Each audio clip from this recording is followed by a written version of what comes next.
Hey guys, Boris Sleepy History here. Tonight we're stepping back to something that might seem impossible to believe. Christmas was actually illegal in America, not somewhere far away or in some distant past, but right here in the colonies, and people were actually fined for celebrating it, punished by law, whipped by their communities. The whole thing is completely wild when you think about it, and most people have no idea this even happened. So before we dive into this genuinely strange history, take a moment to like the video and subscribe if you actually enjoy what I do here. Drop a comment telling me where you're from and whether your family has any weird Christmas traditions. I always love reading those. Now dim the lights, maybe get comfortable, and let's talk about the Christmas that wasn't allowed to exist. The story of how Christmas became criminal in America starts with a very specific group of people who were absolutely certain they had figured out the correct way to live. The Puritans arrived in New England, convinced that the entire Christian tradition had gotten confused, that centuries of accumulated ritual and celebration were basically spiritual pollution. When they looked at how Christmas was celebrated in England, what they saw terrified them. Not inspired them, terrified them. December 25th. In 17th century England was chaos, genuine chaos, streets filled with people in costumes, servants temporarily in charge of their masters, plays being performed in town squares, alcohol flowing freely for 12 days straight. The whole thing looked like the world had been turned upside down, and not in a way the Puritans considered spiritually healthy. They saw pagan festivals dressed up in Christian clothing, Catholic traditions that had somehow infected Protestant England, and ancient winter solstice celebrations hiding underneath talk of Jesus' birth. To their minds, none of this made any theological sense. Scripture never specified when Jesus was actually born. The early Christians had celebrated at different times throughout the year before the church eventually settled on December 25th. Probably to compete with existing pagan winter festivals. The Puritans knew this history. They understood what December 25th actually represented. And they found the entire concept disgusting. Not just wrong, disgusting. When the Puritans established their colony in Massachusetts, they weren't interested in compromise. They were interested in building what they called a city on a hill. A model of proper Christian society that would serve as an example to the entire world. That meant stripping away anything that looked morally questionable. No bishops, no elaborate ritual, no decoration, no celebration of dates that God hadn't specifically commanded, and absolutely no Christmas. But here's the thing that makes this genuinely interesting. They didn't just ignore Christmas. They didn't just refuse to observe it themselves, they made it illegal.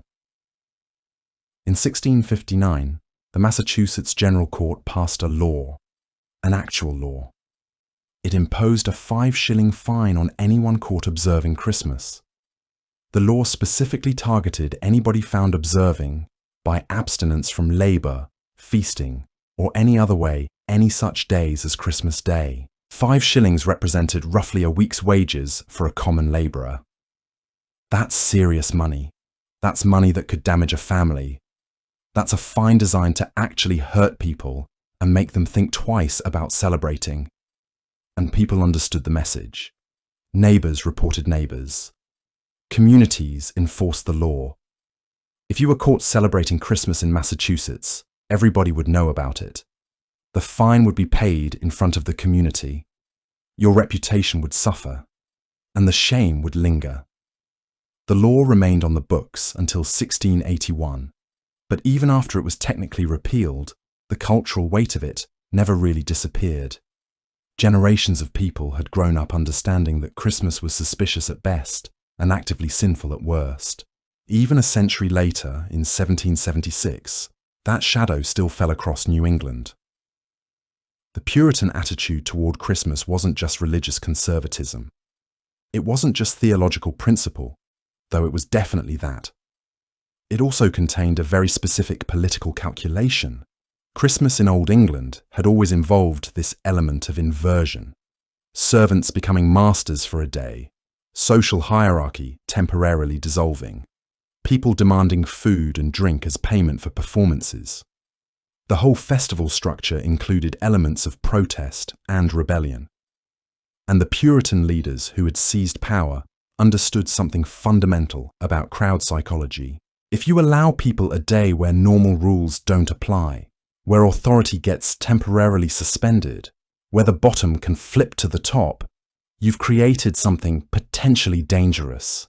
By banning Christmas, by refusing to allow any of those inversion rituals, the Puritan leaders maintained control over a population that might otherwise have used the holiday as an excuse for protest. Some historians argue this was cynical. Others argue the Puritans genuinely believed what they professed, that their objection was purely theological. The truth probably involves both. What remains absolutely clear is that by the time 1776 arrives, more than a century after the ban was officially lifted, Christmas still carried this whiff of impropriety throughout much of New England.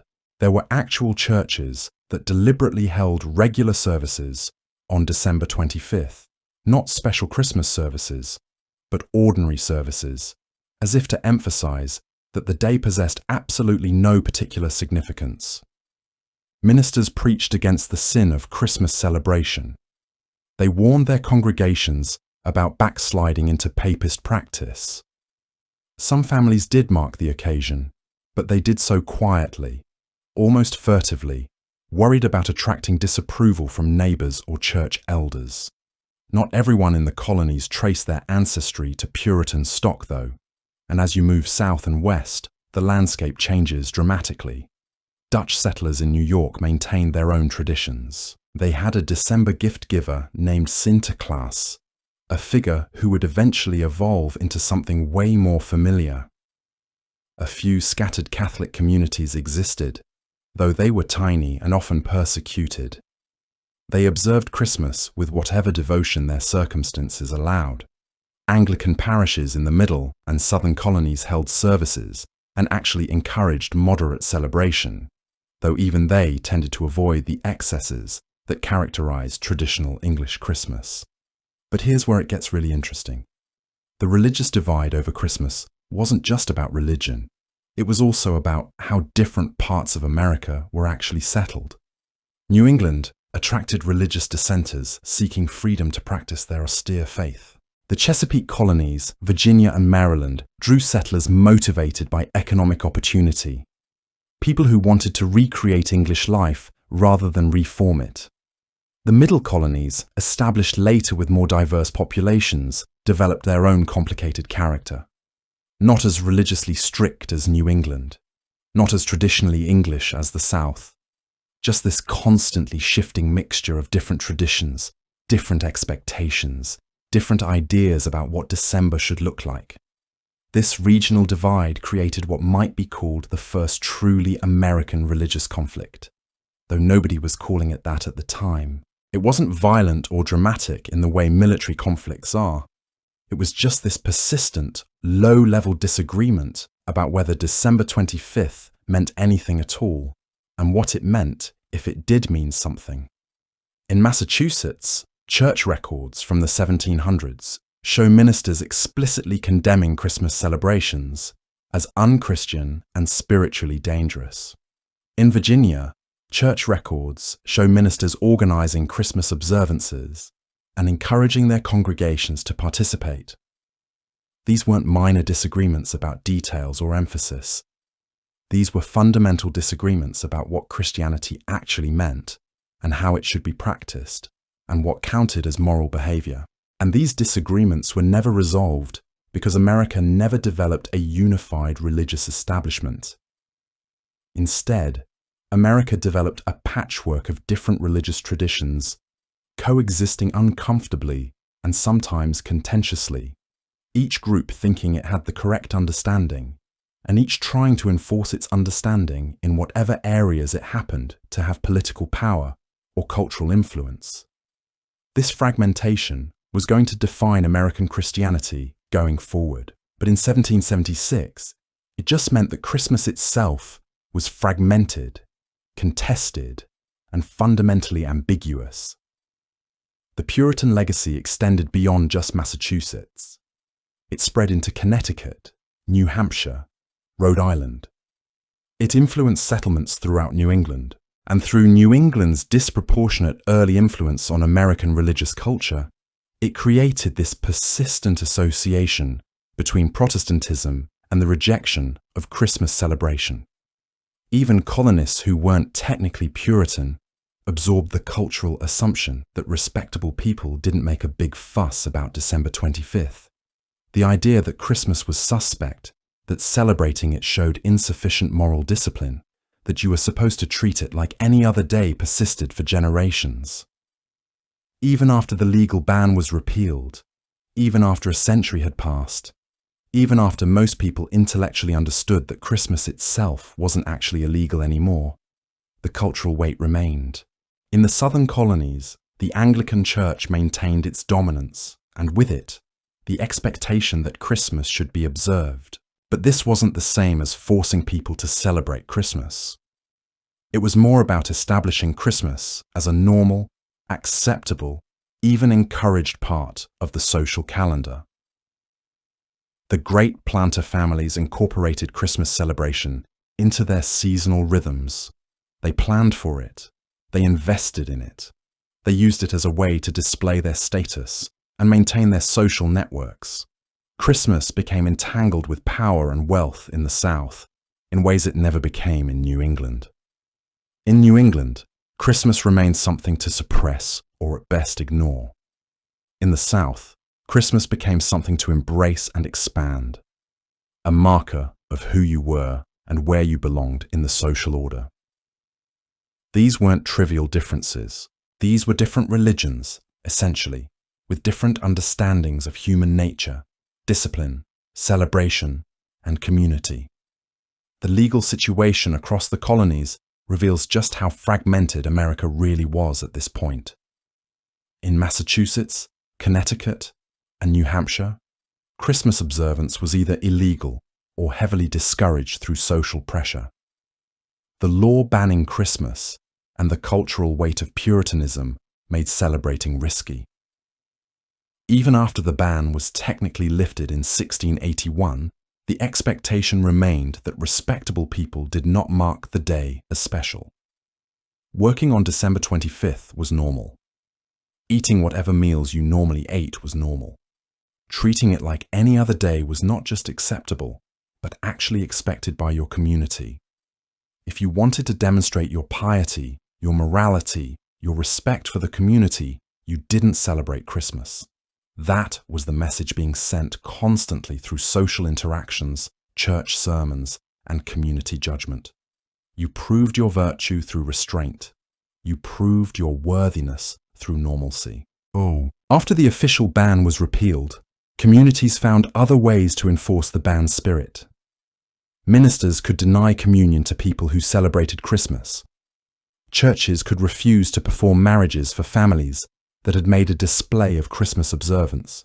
School teachers could punish children who mentioned Christmas traditions or expressed excitement about the holiday.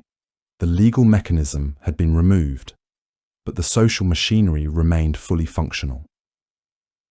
Historians still argue about whether the Puritan leadership genuinely believed Christmas was spiritually dangerous, or whether they primarily wanted to maintain control over potentially unruly populations. The evidence suggests both motivations were probably operating simultaneously. What remains absolutely clear is that in New England, the suppression of Christmas was intentional and systematic and effective. Even people who weren't Puritan by theology absorbed the cultural expectation that Christmas was suspect. Moving south, the picture changes so dramatically that you're almost looking at a different country. Virginia and the surrounding colonies had never embraced Puritan ideology. When the Puritans were busy banning Christmas and establishing their godly commonwealth in Massachusetts, Virginia was busy establishing a commercial venture focused on profit. Anglican church leaders in the South actually wanted to maintain some of the pageantry and ritual that Puritans had deliberately stripped away. Christmas was acceptable in the South. Christmas was actually encouraged.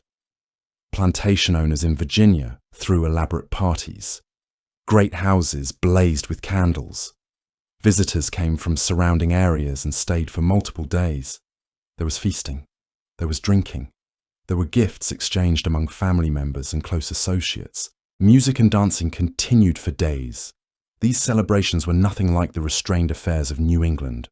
They approximated or tried to approximate the Old English Christmas traditions, though of course they existed alongside slavery and all its horrors, which shaped absolutely every aspect of colonial life, including how Christmas was actually experienced. For enslaved people, Christmas might mean a brief respite from labor, but it also meant watching their enslaved families celebrate through the eyes and on the terms of their enslaved status. The middle colonies occupied this genuinely weird space that's almost impossible to describe without using lots of hedging language. Pennsylvania, New Jersey, New York contained such a mix of religious and ethnic groups that any generalization becomes almost impossible. German Lutherans and Reformed congregations maintained their own Christmas practices. They brought traditions from their homelands and adapted them to new conditions. English Quakers rejected the holiday entirely as a form of idolatry, refusing to elevate any particular date above others, because to them, all days were equally sacred. Scottish Presbyterians brought their own traditions, which were more conservative than Anglicanism, but less austere than Puritanism. Dutch Reformed communities added another layer of tradition to CA and practice. Scattered Catholics observed Christmas quietly, careful not to draw attention because being Catholic in colonial America meant being suspicious. This mixture created a genuinely fragmented Christmas landscape. In the same region, sometimes even in the same town, some families celebrated elaborately while others worked normally. Some households viewed Christmas as spiritually significant. Others viewed it as papist nonsense. Some treated it as an occasion for family gathering and special foods. Others treated it as just another day that happened to carry suspicious historical baggage. The legal mechanisms that reinforced these divisions were various and evolving and genuinely complicated. In New England, the actual law against Christmas was eventually repealed in 1681, but the legal system still supported its suppression through other means. Local magistrates could still enforce community standards through fines or public shaming. Ministers could deny communion or church standing to people who celebrated or even admitted to celebrating. School teachers could punish children who talked about Christmas traditions. The law had changed, but the machinery of enforcement remained in place. The culture remained in place. The assumption that Christmas was suspect remained in place. Everything that mattered for day-to-day life continued to enforce the ban's spirit, even after its letter had been repealed. In the southern colonies, there were no laws banning Christmas, which meant celebration was technically legal, though social expectations still regulated what was acceptable. You couldn't celebrate so lavishly that you appeared to be encouraging idleness or excessive indulgence among enslaved people. But moderate celebration was fine, approved even, expected, especially among the planter class who used Christmas celebration as a way to demonstrate their status and their control over their households and their communities. Christmas became bound up with plantation power in ways it never became bound up with power in other regions. In the middle colonies, the legal situation was genuinely confused and constantly shifting. No single law applied across the region. Different towns and counties had different rules. What was acceptable in Philadelphia might be questioned in a smaller settlement 30 miles away. What was openly practiced in a German community might draw criticism from English neighbors. Quaker settlements treated Christmas completely differently from Reformed settlements. This lack of clarity meant that people constantly had to navigate uncertainty about what was actually acceptable in their specific location, at their specific moment. You might move between towns and discover that what was fine in one place was suspect in another. You might live somewhere for years and then have the community consensus hift around you. This legal uncertainty added another layer of anxiety to Christmas observance decisions. By 1776, the legal landscape had shifted somewhat. The original Massachusetts ban on Christmas was long repealed. Direct legal penalties for celebration were largely gone, but the cultural weight remained immense. The expectation that respectable people in New England would not make a fuss about Christmas was still powerful. Laws against Christmas had been replaced by something more subtle and perhaps more effective: social enforcement, reputation management, community disapproval expressed through looks, conversations, and the simple fact that celebrating Christmas marked you as someone who didn't quite fit. Laws are sometimes easier to violate than cultural expectations. Laws can be repealed.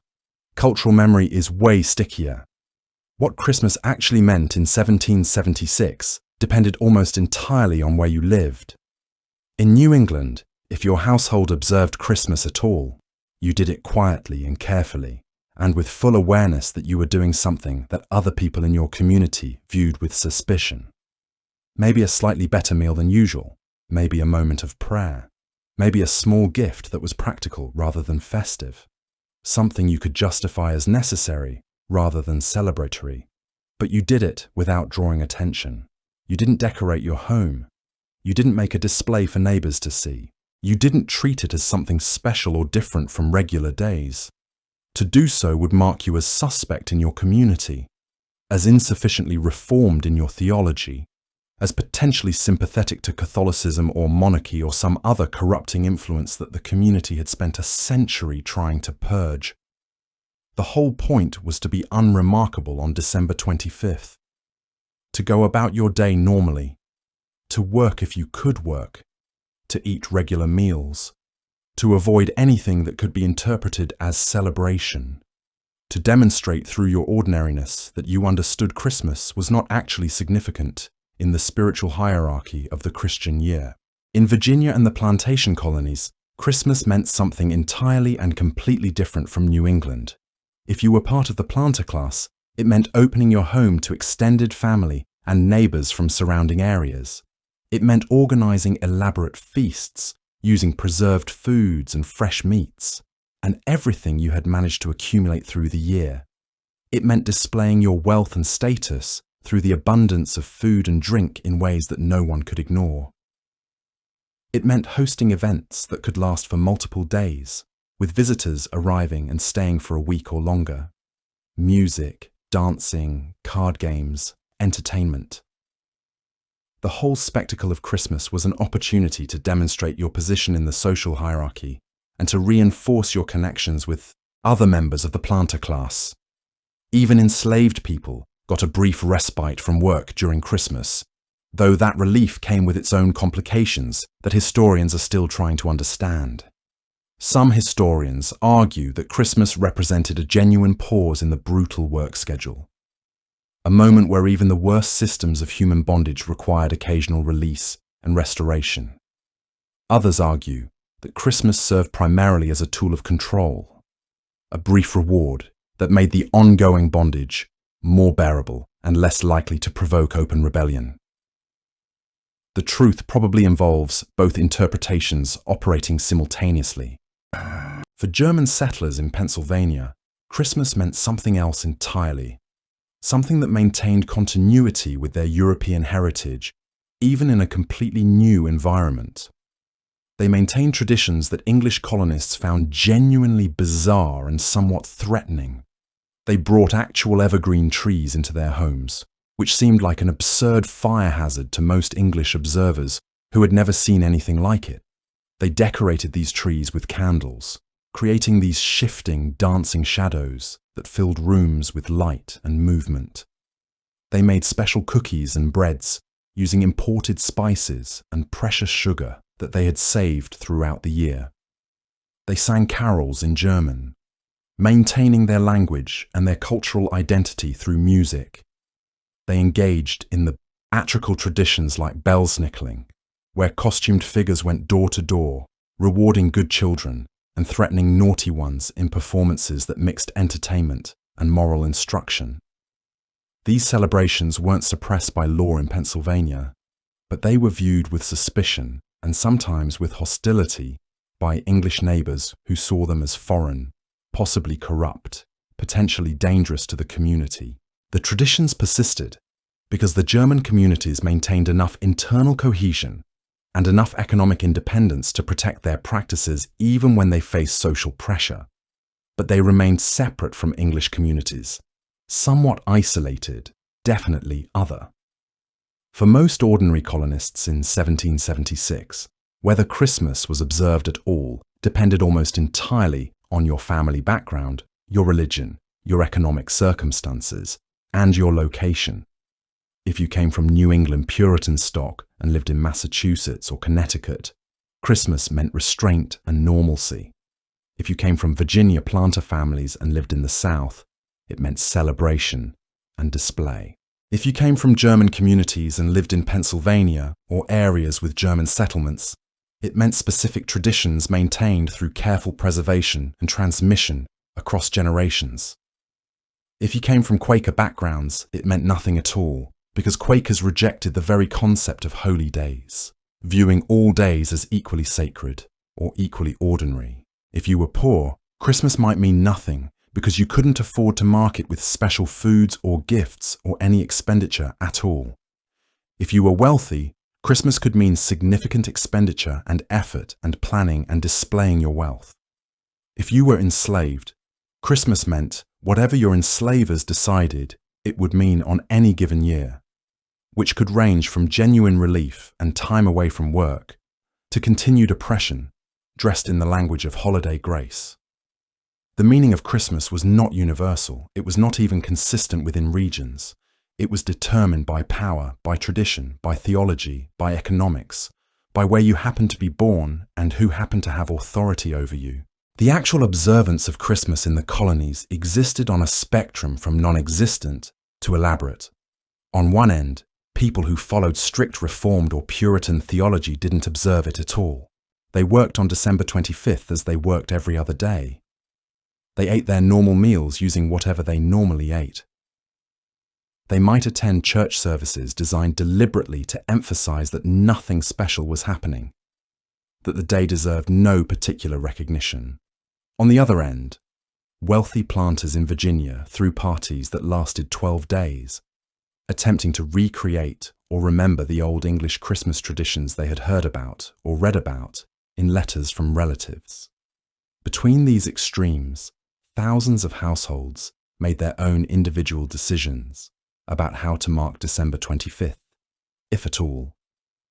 Some families had small private celebrations that nobody outside the household would know about. Some prepared slightly better meals using preserved ingredients saved specifically for the occasional special meal. Some exchanged small gifts with close family members. Some attended church services, though the nature of those services varied dramatically, depending on the denomination and the specific minister. Some did nothing at all because they either couldn't afford to mark the day differently or didn't personally believe in the holiday.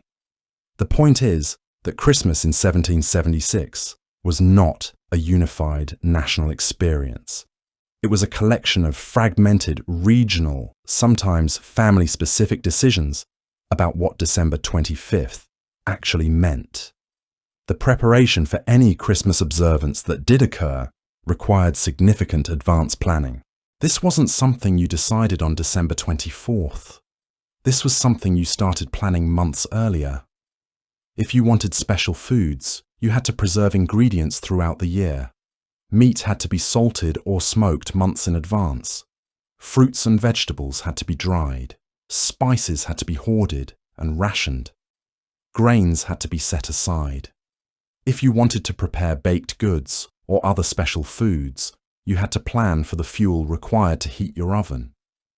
You had to have workers available to do the necessary labor.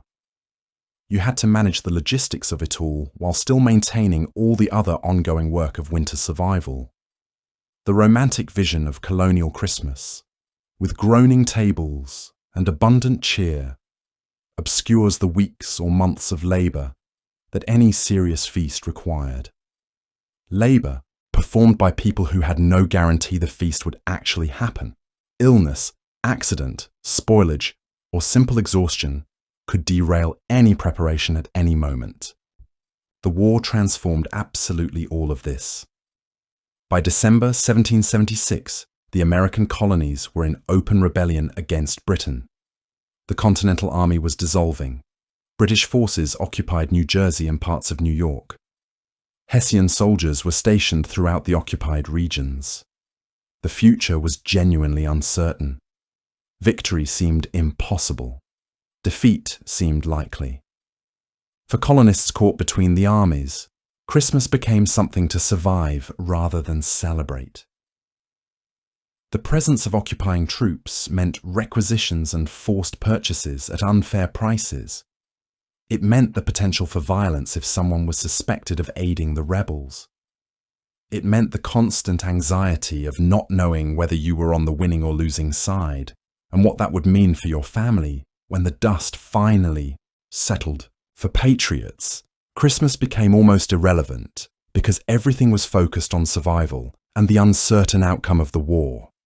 You couldn't afford to think about celebration when armies were marching through your region and the revolution seemed to be collapsing in real time. For loyalists, Christmas was complicated by guilt or fear about their own allegiance. Some were openly supporting the British. Some were quietly supporting the British while pretending to be neutral. Some were genuinely uncertain what side would win, and therefore uncertain where their interests actually lay. Even for those trying to remain neutral, Christmas was completely consumed by anxiety about the war's trajectory and what victory or defeat would actually mean for their communities and their families and their property. The revolution created its own kind of pressure on how Christmas could be observed. Pressure that had nothing to do with theology or tradition. It had to do with surveillance and suspicion, and the breakdown of normal legal authority. Religious questions that had seemed settled for a century suddenly became unsettled again. If the old colonial system was being rejected, what about the old religious orders that had supported that system? If monarchy was being rejected, what about the Anglican Church that had backed monarchy and the crown? If traditional authority structures were being dismantled, what about traditional religious structures that had enforced those authorities? These weren't abstract intellectual questions. They directly affected how communities thought about Christmas and how Christmas could be observed and what it would mean to observe it. In New England, the answer was clear. Christmas remained suspect. The revolution was strongly supported in New England, and Puritan ideology remained powerful in the culture and in the church. But in other regions, the answer was less clear. The disruption of the war created openings for different religious traditions to become more visible or less visible, depending on circumstances and on who was in control at any given moment. A German community that had felt safe practicing its Christmas traditions under colonial rule might suddenly feel exposed if different political authorities took control. An Anglican parish that had openly celebrated Christmas might face pressure or suspicion if the community shifted toward patriotism. The war didn't just disrupt military and political structures. It disrupted the religious and cultural certainties that people relied on. What's genuinely remarkable is how completely fragmented Christmas actually was in 1776. There wasn't one American Christmas. There wasn't even regional Christmases that were consistent within their regions. There was a landscape of dozens of different Decembers happening simultaneously across the colonies, each one shaped by local theology, local tradition, local war conditions, local political alignment. In Massachusetts, people worked and tried to remain inconspicuous about anything that looked celebratory. In Virginia, people hosted parties if they could afford to, and if the war hadn't disrupted everything. In Pennsylvania, German families brought trees into their homes when it felt safe to do so. In Quaker communities, Nothing special happened because Quakers had always rejected the concept of special days. In New York, Dutch traditions continued, where Dutch communities still held enough autonomy to practice them. In the frontier, people were focused on survival and dealing with the war and the constant threat of violence. In ports, merchants and sailors brought traditions from everywhere, creating this weird cosmopolitan mixture where multiple traditions existed side by side, sometimes in tension, sometimes in genuine integration. The fact that Christmas was even controversial in America at this point is genuinely strange when you step back and think about it. In almost every other Christian country, Christmas was simply accepted as a significant religious holiday, something you observed more or less, depending on your personal devotion and your economic circumstances, but something that was fundamentally legitimate and normal. But America, because of how it was settled and by whom, contained this simmering disagreement about whether December 25th deserved any special attention at all. That disagreement was rooted in theology, absolutely, but it was also rooted in who had power in different regions and which religious traditions had successfully established dominance. The Puritans had established dominance in New England, land through force of will, and through legal mechanisms, and through cultural pressure. The Anglicans and the planter class had established dominance in the South through their economic power and their political power. The German and other religious minorities had carved out space in the middle through a kind of exhausted compromise. And all these different groups had their own ideas about what Christmas should be, ranging from complete suppression to elaborate celebration. The British occupation of New Jersey had brought something unexpected to colonial America that December, something that contradicted the suppression of Christmas the Puritans had worked so hard to establish. The British officers, the ones comfortable in New York City and occupying the towns, they celebrated Christmas openly and without hesitation. These were Anglicans, Church of England men, for whom Christmas was not a dangerous remnant of Catholic corruption, but a legitimate religious observance. They had grown up in a world where Christmas was normal. Christmas was expected. Christmas was what people did in December. They brought that assumption with them across the ocean, and they brought it into colonial America as naturally as they brought their uniforms and their weapons. The office, BORIS threw parties. The soldiers drank. Someone produced decorations from somewhere, fabric perhaps, or branches cut from nearby trees. Christmas trees appeared in a few places where German settlers had already established the tradition, and the British soldiers, many of them far from home, gathered around these trees the way they might have gathered in Germany or England, singing songs they remembered, eating food they tried to approximate with whatever materials were available.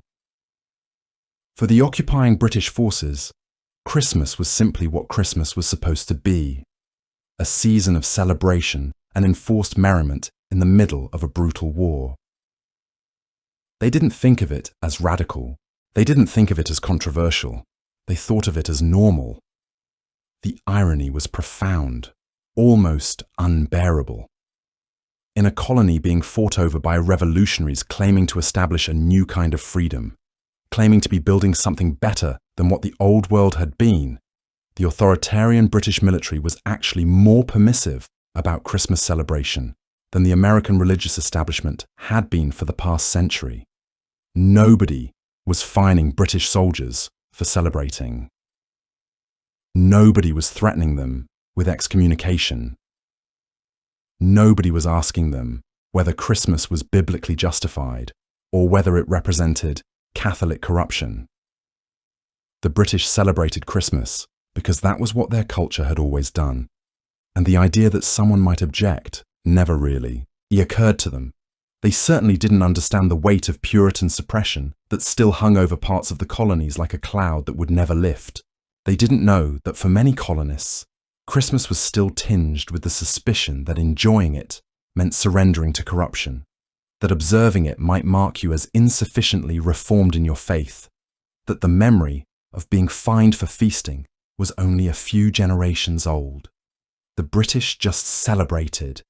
They feasted where they could find food. They drank where they could find alcohol, which was everywhere in colonial America, despite, or perhaps because of the war. They participated in the traditions they remembered from home, transplanted awkwardly to an American context, but recognizable nonetheless. They decorated what could be decorated. They gathered in groups and ate together and sang together and tried to make December feel like something other than occupation and war and uncertainty. This created a peculiar situation for colonists caught between the revolution and the occupation. Those with loyalist sympathies could actually observe Christmas more openly under British occupation than they might have felt comfortable doing in patriotic neighbourhoods where the Puritan suspicion of the holiday still lingered. Those with patriotic sympathies faced the uncomfortable reality that their enemies were actually more permissive about the holiday than many of their own communities had been historically. The religious landscape and the military landscape had inverted in ways that nobody had predicted. It was confusing. It was destabilizing. It was impossible to ignore. The British Christmas became a symbol of something more than just seasonal celebration. It represented occupation, foreign authority, the imposition of another people's values, the casual assumption that British culture was superior and would ultimately prevail. For patriots, watching the British celebrate Christmas was watching them normalize their presence, claim legitimacy through culture as much as through military force. The parties in New York, where officers dined together and toasted the king and congratulated themselves on their inevitable victory. The drinking in the occupied towns where soldiers gathered in taverns and sang familiar songs and tried to forget where they were and what they were doing. The casual observance of traditions that had been criminalized in Massachusetts just a generation before. All of it felt threatening in a way that pure military occupation somehow didn't. You could resist military force. You could hide. You could evade. You could fight back against soldiers and weapons and military authority. But how do you resist culture? How do you resist the casual assumption that Christmas is normal and should be celebrated? How do you tell your children that the enemy's traditions are wrong when the enemy seems so confident that the traditions are right? That was the real weapon the British had without knowing it. They weren't trying to undermine the Puritan legacy. They weren't trying to prove anything. They were just being themselves. Being English, doing what they'd always done, and in a way that was more destabilizing than any intentional propaganda campaign could have been. It was the confidence of it, the casualness, the assumption that Christmas was something that everyone would eventually accept, because it was natural, because it was normal, because the rest of the world had moved on from Puritan austerity, and eventually America would too. The situation was made more complicated by the Hessians. These German soldiers, mercenaries hired by the British king, brought with them their own Christmas traditions. The Germans celebrated Christmas differently from the English. Their celebrations were more decorated, more ornate, more theatrical. Christmas trees in homes, elaborate baked goods prepared according to recipes that had been passed down for generations. Special music and singing that connected them to their childhood, to their families, to the world they had come from. The kind of celebrations that were becoming increasingly common in German settlements throughout Pennsylvania and parts of New Jersey, and that the Hessians recognized because it was familiar, because it was theirs. The Hessians were not volunteers. They had been hired out by their princes, the rulers of the German principalities that existed in that complicated patchwork of power that was Central Europe. They were professional soldiers who had fought in real wars, who understood the business of war, who had been trained to kill and to obey orders without question. But they were also human beings. They were also men who had come from homes and families and communities where Christmas meant something, where Christmas was the one time of year when everything stopped, when work paused, when people gathered together and remembered something beyond survival and duty. The Hessians, far from their homes, fighting in a war that wasn't theirs, in a country they'd only just arrived in, had every reason to want to celebrate Christmas. It was a connection to home. It was a reminder of who they were and where they came from. It was a moment where they could remember their mothers and fathers and the towns and villages they came from, the ones they didn't know if they would ever see again. Military discipline required order, but Christmas could provide a brief respite, a moment where the soldiers could remember something beyond violence and occupation and the constant reality that they might die in this cold place for a cause that had nothing to do with them.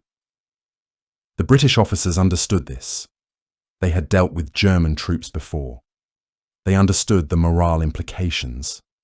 They permitted Christmas celebrations among the Hessian troops because they understood that men who got to celebrate Christmas were men with slightly higher morale, slightly less likely to desert, slightly more committed to finishing the job they'd been hired to do. So the Hessians celebrated. They did so in the Pennsylvania towns they occupied, gathering in taverns and in houses, cooking food that reminded them of home, singing songs in German that the American populace couldn't understand, creating pockets of their own culture in occupied territory. They did so in Trenton, New Jersey, the garrison town where roughly 1,500 of them were stationed under Colonel Johann Rall, a professional officer who had fought in Europe and understood how to maintain discipline. The garrison at Trenton was considered secure. The Americans had been routed repeatedly in the recent campaign. Their army was falling apart. Desertion was rampant. Enlistments were expiring. The idea that the Continental Army would launch any kind of offensive operation seemed absurd to the professional soldiers occupying Trenton. They had fought real wars in Europe. They understood military logistics and military reality. They understood what an organized army looked like, what proper supply lines looked like, what genuine military capability looked like. The ragged colonials opposing them were not a serious threat. Not anymore.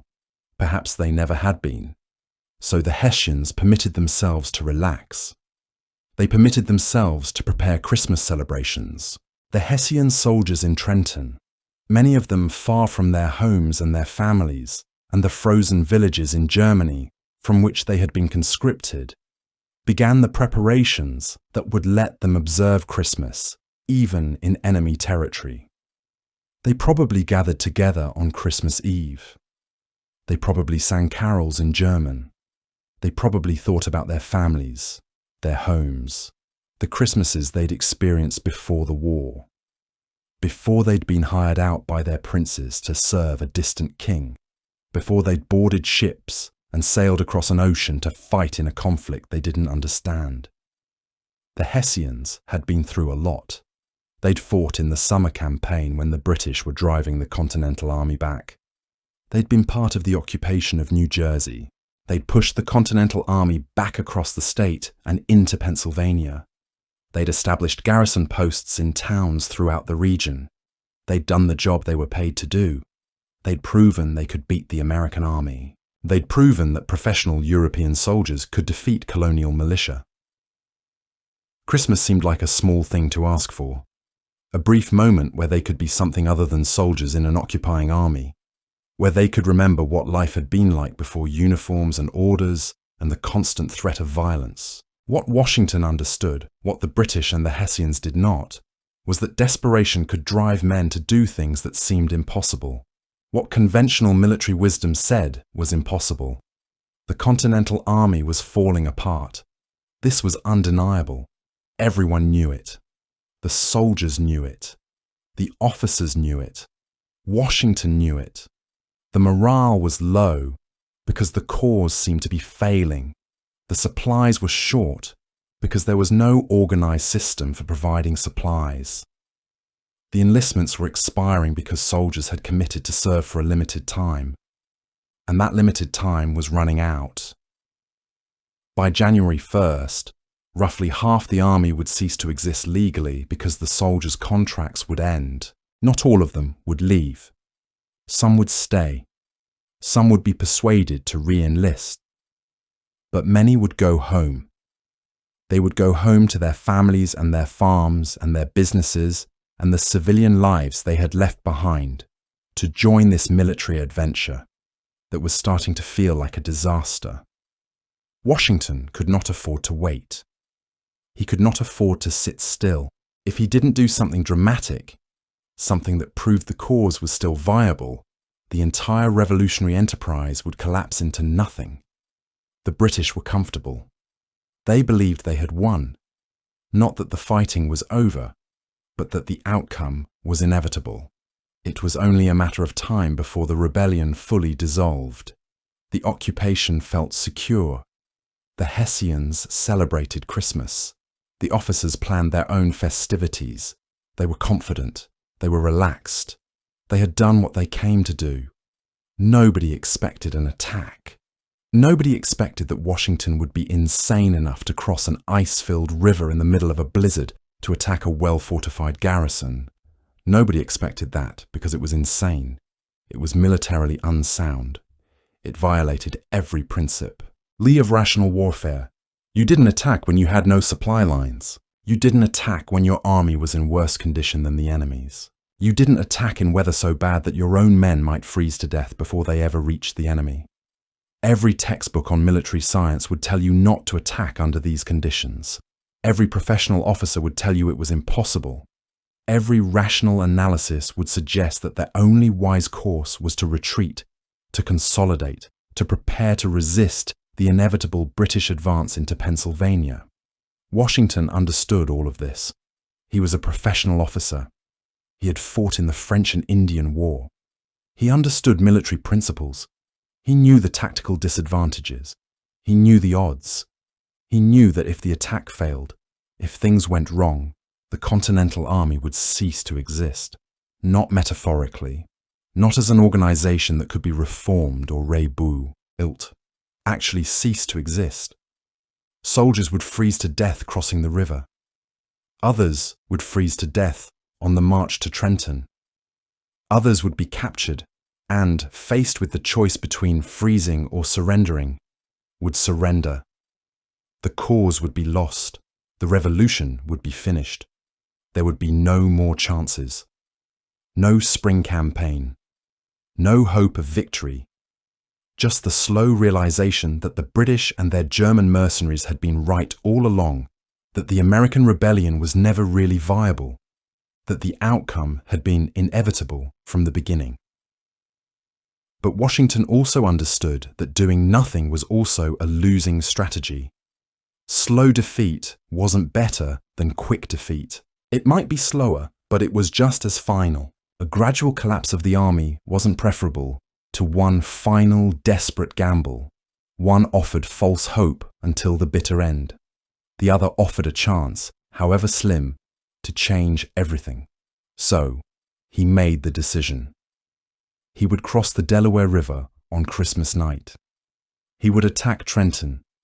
He would hope for surprise and speed to compensate for everything his army lacked. He would hope that the Hessians were celebrating Christmas, that they were less alert than usual, that the American attack would find them unprepared. He would hope that the American soldiers, despite their condition, despite their cold, despite their hunger, could muster enough aggression to overwhelm a professional garrison. He would bet everything, and if he was wrong, the revolution was over. The soldiers knew this, at least in some form. The officers knew it. They understood that this wasn't a normal military operation. This wasn't a tactical maneuver. This wasn't a calculated risk that could be measured and evaluated in terms of conventional military probability. This was desperation wearing a uniform. This was an army that had nowhere left to go. This was a cause that was about to die, and this was the last chance to keep it alive. The password for the night was victory or death, not good luck or God bless us, not some encouraging phrase meant to build morale. Victory or death. That wasn't motivational pep talk, that was a statement of fact. That was the literal stakes. It was victory or it was death. There was no third option, there was no safe retreat, there was no acceptable compromise, there was no way to do this halfway and hope for the best. The men who gathered at the crossings on the Delaware knew what they were attempting. They'd been told. The officers had explained it. They understood that they were attempting something that violated every principle of military wisdom. They knew the conditions were terrible. The temperature was dropping. The ice was thick. The current was strong. The wind was picking up. Many of them might not survive the night, not from enemy action, but from the cold and ice and the sheer difficulty of what they were being asked to do. They knew they were attacking against odds that should have been impossible to overcome. They did it anyway, because they understood on some level that the cause required it, that survival as an army required it, that the revolution that had seemed so promising in July, when the Declaration of Independence was read aloud and people believed they were building something new, could not die like this, in the cold, forgotten, defeated by people who had the good fortune to be well supplied and well positioned and confident that victory was only a matter of time. The crossing began late on Christmas night. It was supposed to begin earlier, around midnight, but the weather, the ice, the darkness made everything take longer. The boats had to push through ice floes that threatened to crush them. The men had to climb into the boats and sit, shaking with cold, waiting for the boats to push off from shore. They waited and waited, and the wind got colder, and the darkness got deeper, and some of them probably wondered if the whole thing was going to be called off, if Washington would change his mind, if they would go back to the fire and warmth and relative safety. But the order came. The boats pushed off. The oarsmen, fishermen from Massachusetts, men who knew water and knew ice and knew the danger, worked the long poles that pushed the boats forward through the darkness. They worked in near total darkness. There were no lights to guide them. Navigation relied on memory, on experience, on the sound of the river and the feel of the current. There was only the faint reflection off the snow and ice, and the pale glow of the river itself when the clouds parted briefly to let starlight through. The boats moved slowly, deliberately. It was possible to move too fast and lose control, to slip off course, to end up miles downstream from where you needed to be. It was also possible to move too slowly and never arrive at all, to get stuck in ice, to get caught in the current and push back to Pennsylvania. The oarsmen understood the stakes. They worked with the concentration that comes from understanding that a mistake meant death, probably for themselves, and certainly for the men they were trying to transport across. The temperature was dropping. The wind picked up. It was coming off the water, carrying the cold that water carries in winter, the kind of cold that penetrates cloth and skin and seems to freeze the blood directly. The men in the boats wrapped whatever blankets they could find around themselves and tried not to think about what they were doing or where they were going or what would happen when they got there. Nobody talked much. There was nothing to say. The only sound was the creak of the boats straining under weight, the sound of poles being used to push them forward, the occasional crack of ice as it broke or shifted. Some soldiers were praying. Some were just staring at the darkness. Some were already thinking about failure, about turning back, about the alternative of just walking away and going home, of being warm again, of eating food that hadn't been hardtack for weeks. But they didn't walk away. They couldn't walk away. They were in a boat in the middle of a river, in the dark, in the cold. Walking away wasn't an option. When they reached the New Jersey side, after what seemed like hours of cold and darkness and the constant danger that they might die right here, they climbed out onto the frozen shore. They formed into columns, as much as could be done in the darkness and cold and with men who could barely walk because their feet had gone numb. Officers tried to count them as they came off the boats. Nobody knew for sure how many had made it across. Some soldiers had gotten discouraged and turned back while they waited.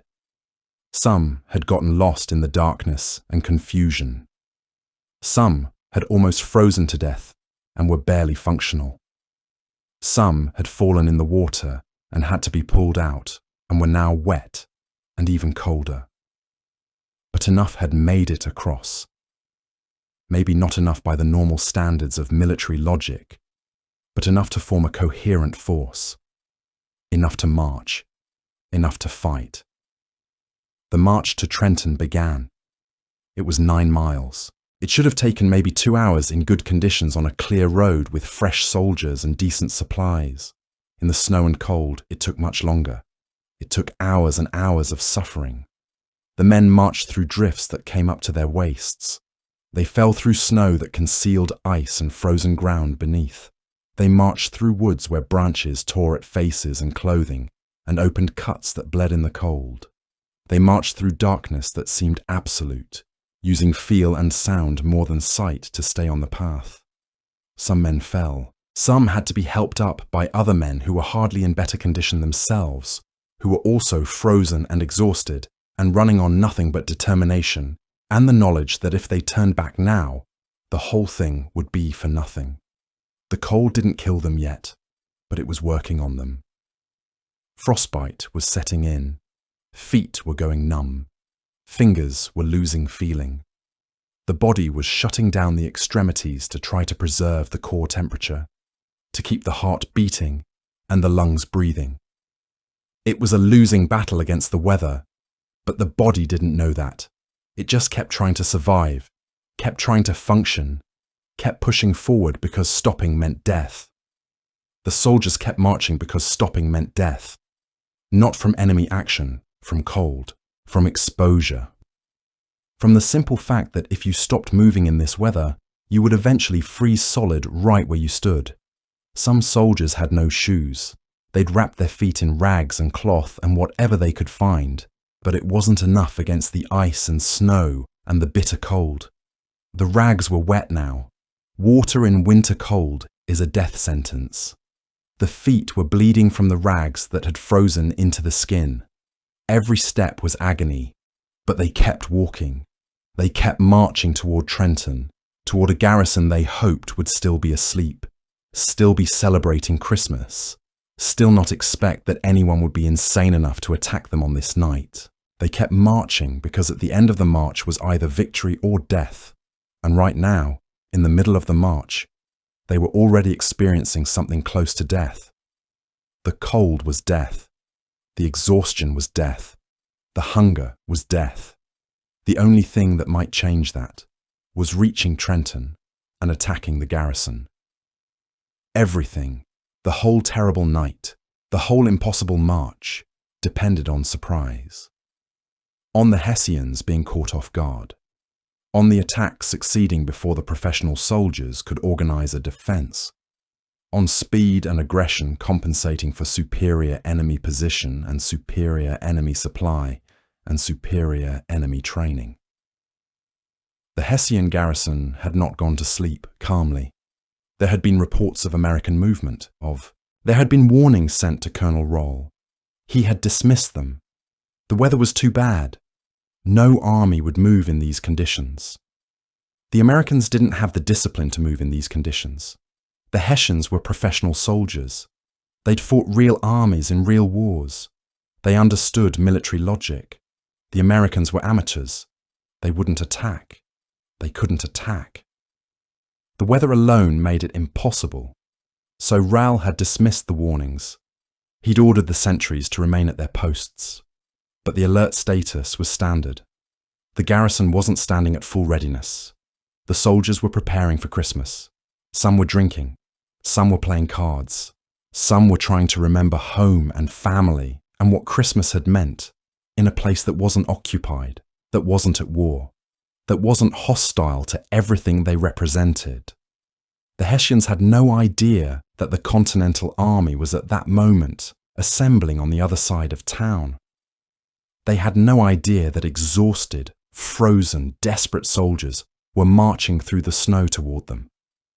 They had no idea that the war, which they thought was essentially over, was about to take a turn that would change everything. The first shot was fired around 8 in the morning on December 26th. The Continental Army had moved into position during the darkness and cold of the night.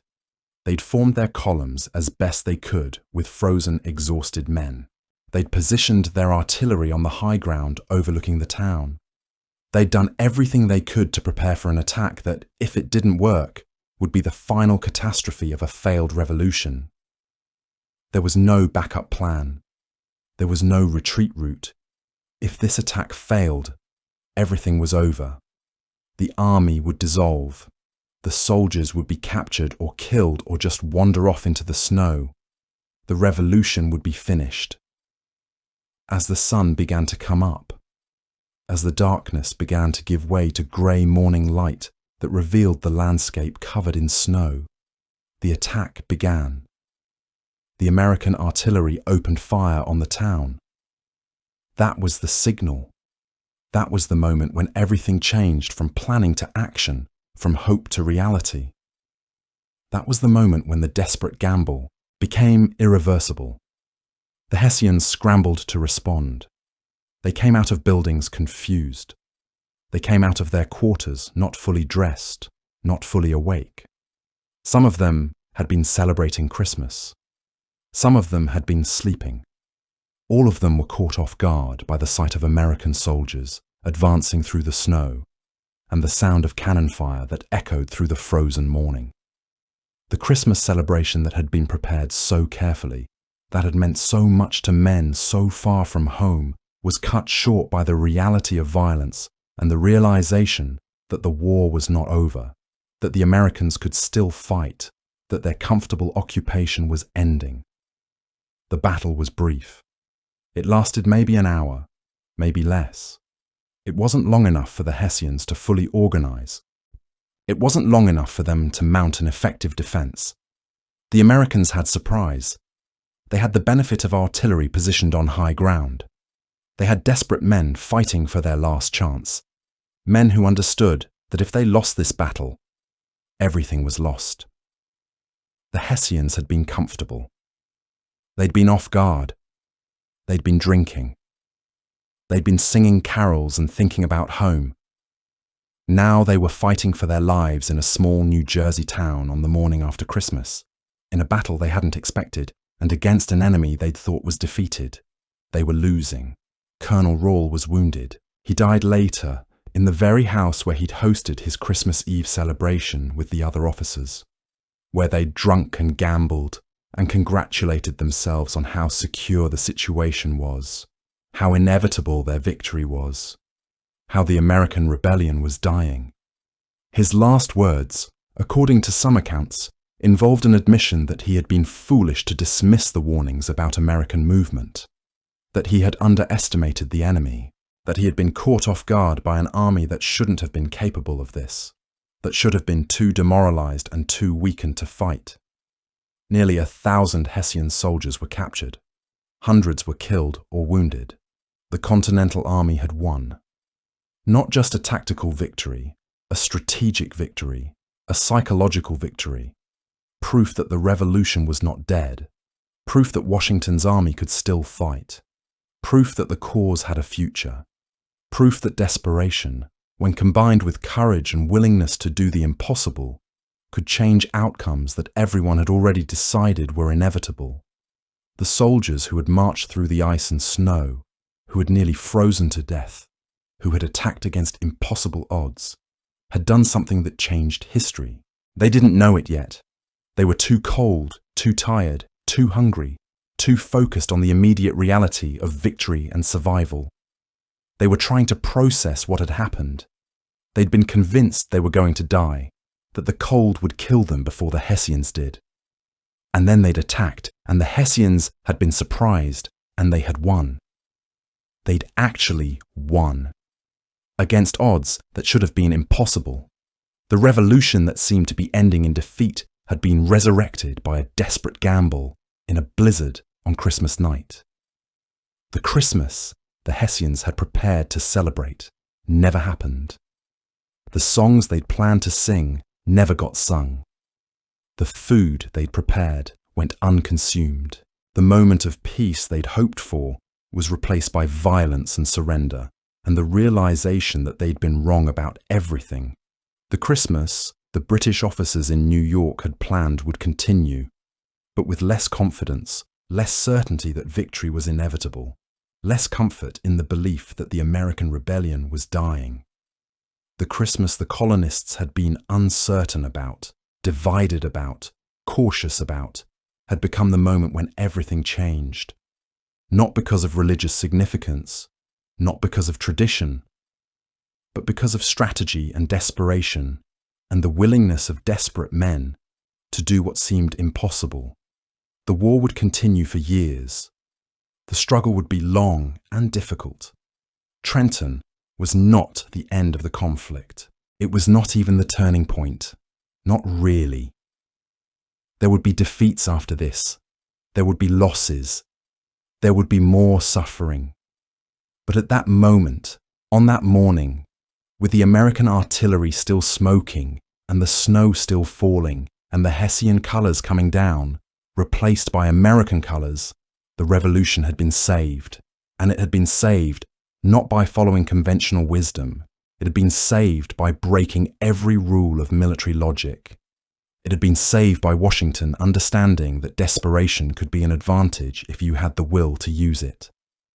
It had been saved by soldiers freezing on the banks of a river, moving through the night, attacking in the morning, and choosing victory or death. And choosing, in that moment, to achieve victory. The immediate aftermath of Trenton creates ripples that spread outward through the colonies, reaching your settlement within days and continuing to develop over the weeks that follow. You piece together the story from the travelers' reports, from newspapers that arrive with predictable delays, from conversations with neighbours who have heard their own fragmentary accounts. The picture that emerges is one of audacity rewarded and desperation transformed into triumph. The Hessian prisoners number somewhere around 900, the count varying slightly depending on who is doing the counting and when. Some accounts say 1,000, others say fewer. The uncertainty itself becomes part of the story. What matters is that a substantial force of professional soldiers, hardened troops who had fought in European wars, were defeated by an army that everyone had written off as finished. Colonel Roll died of his wounds the day after the battle, expiring in the very house where he had hosted his Christmas Eve celebration. The irony is too perfect. The officer who dismissed warnings of American attack, who perhaps overindulged in holiday revelry, who was playing cards with his officers while the Continental Army crossed the frozen river, paying the ultimate price for his overconfidence. Whether the portrait is fair to Rall remains debated by historians. Some accounts suggest he was more competent than legend allows. Others suggest he was exactly as negligent as the stories claim. What remains undisputed is that he died, and his Hessian garrison was destroyed. The prisoners themselves present both opportunity and problem. They represent a propaganda victory, living proof of American martial capability, but they also require feeding, housing, and guarding at a time when the Continental Army can barely manage its own logistics. They represent proof that the revolution is not finished. Washington sends them to various locations throughout Pennsylvania and beyond, distributing the burden while maximizing the symbolic impact of marching them through communities that have doubted the revolution's viability. You never see the prisoners directly. They pass through routes that do not include your settlement, and you are not inclined to travel in December's cold just to gawk at captured soldiers. But you hear the reports, the prisoners' visible exhaustion, their inadequate clothing against the American winter, the mixture of fear and resignation on faces that have seen everything change in a single morning. The Hessian soldiers are no longer abstractions now. They are men who failed, men who underestimated an enemy they thought was finished, men who celebrated Christmas believing they were secure, and by morning found themselves surrendering to an army they had written off as defeated. The treatment of the Hessians becomes a subject of discussion throughout the colonies. Some argue for harsh conditions, repayment for the suffering the Hessians inflicted during their campaign. Others argue for mercy, demonstrating that the American cause represents civilization rather than barbarism. Washington's orders favor the latter approach, though implementation varies depending on local circumstances and individual prejudices. Some prisoners eventually convert to the American cause, settling in the country they came to conquer. The German-American communities that already exist in Pennsylvania welcome some of these men, offering language and culture that the prisoners recognize. Historians will later trace descendants of Hessian soldiers through American genealogy, finding the strange routes by which former enemies became citizens. The morale shift in the Continental Army is dramatic and immediate. Soldiers who had been counting days until their enlistments expired begin reconsidering.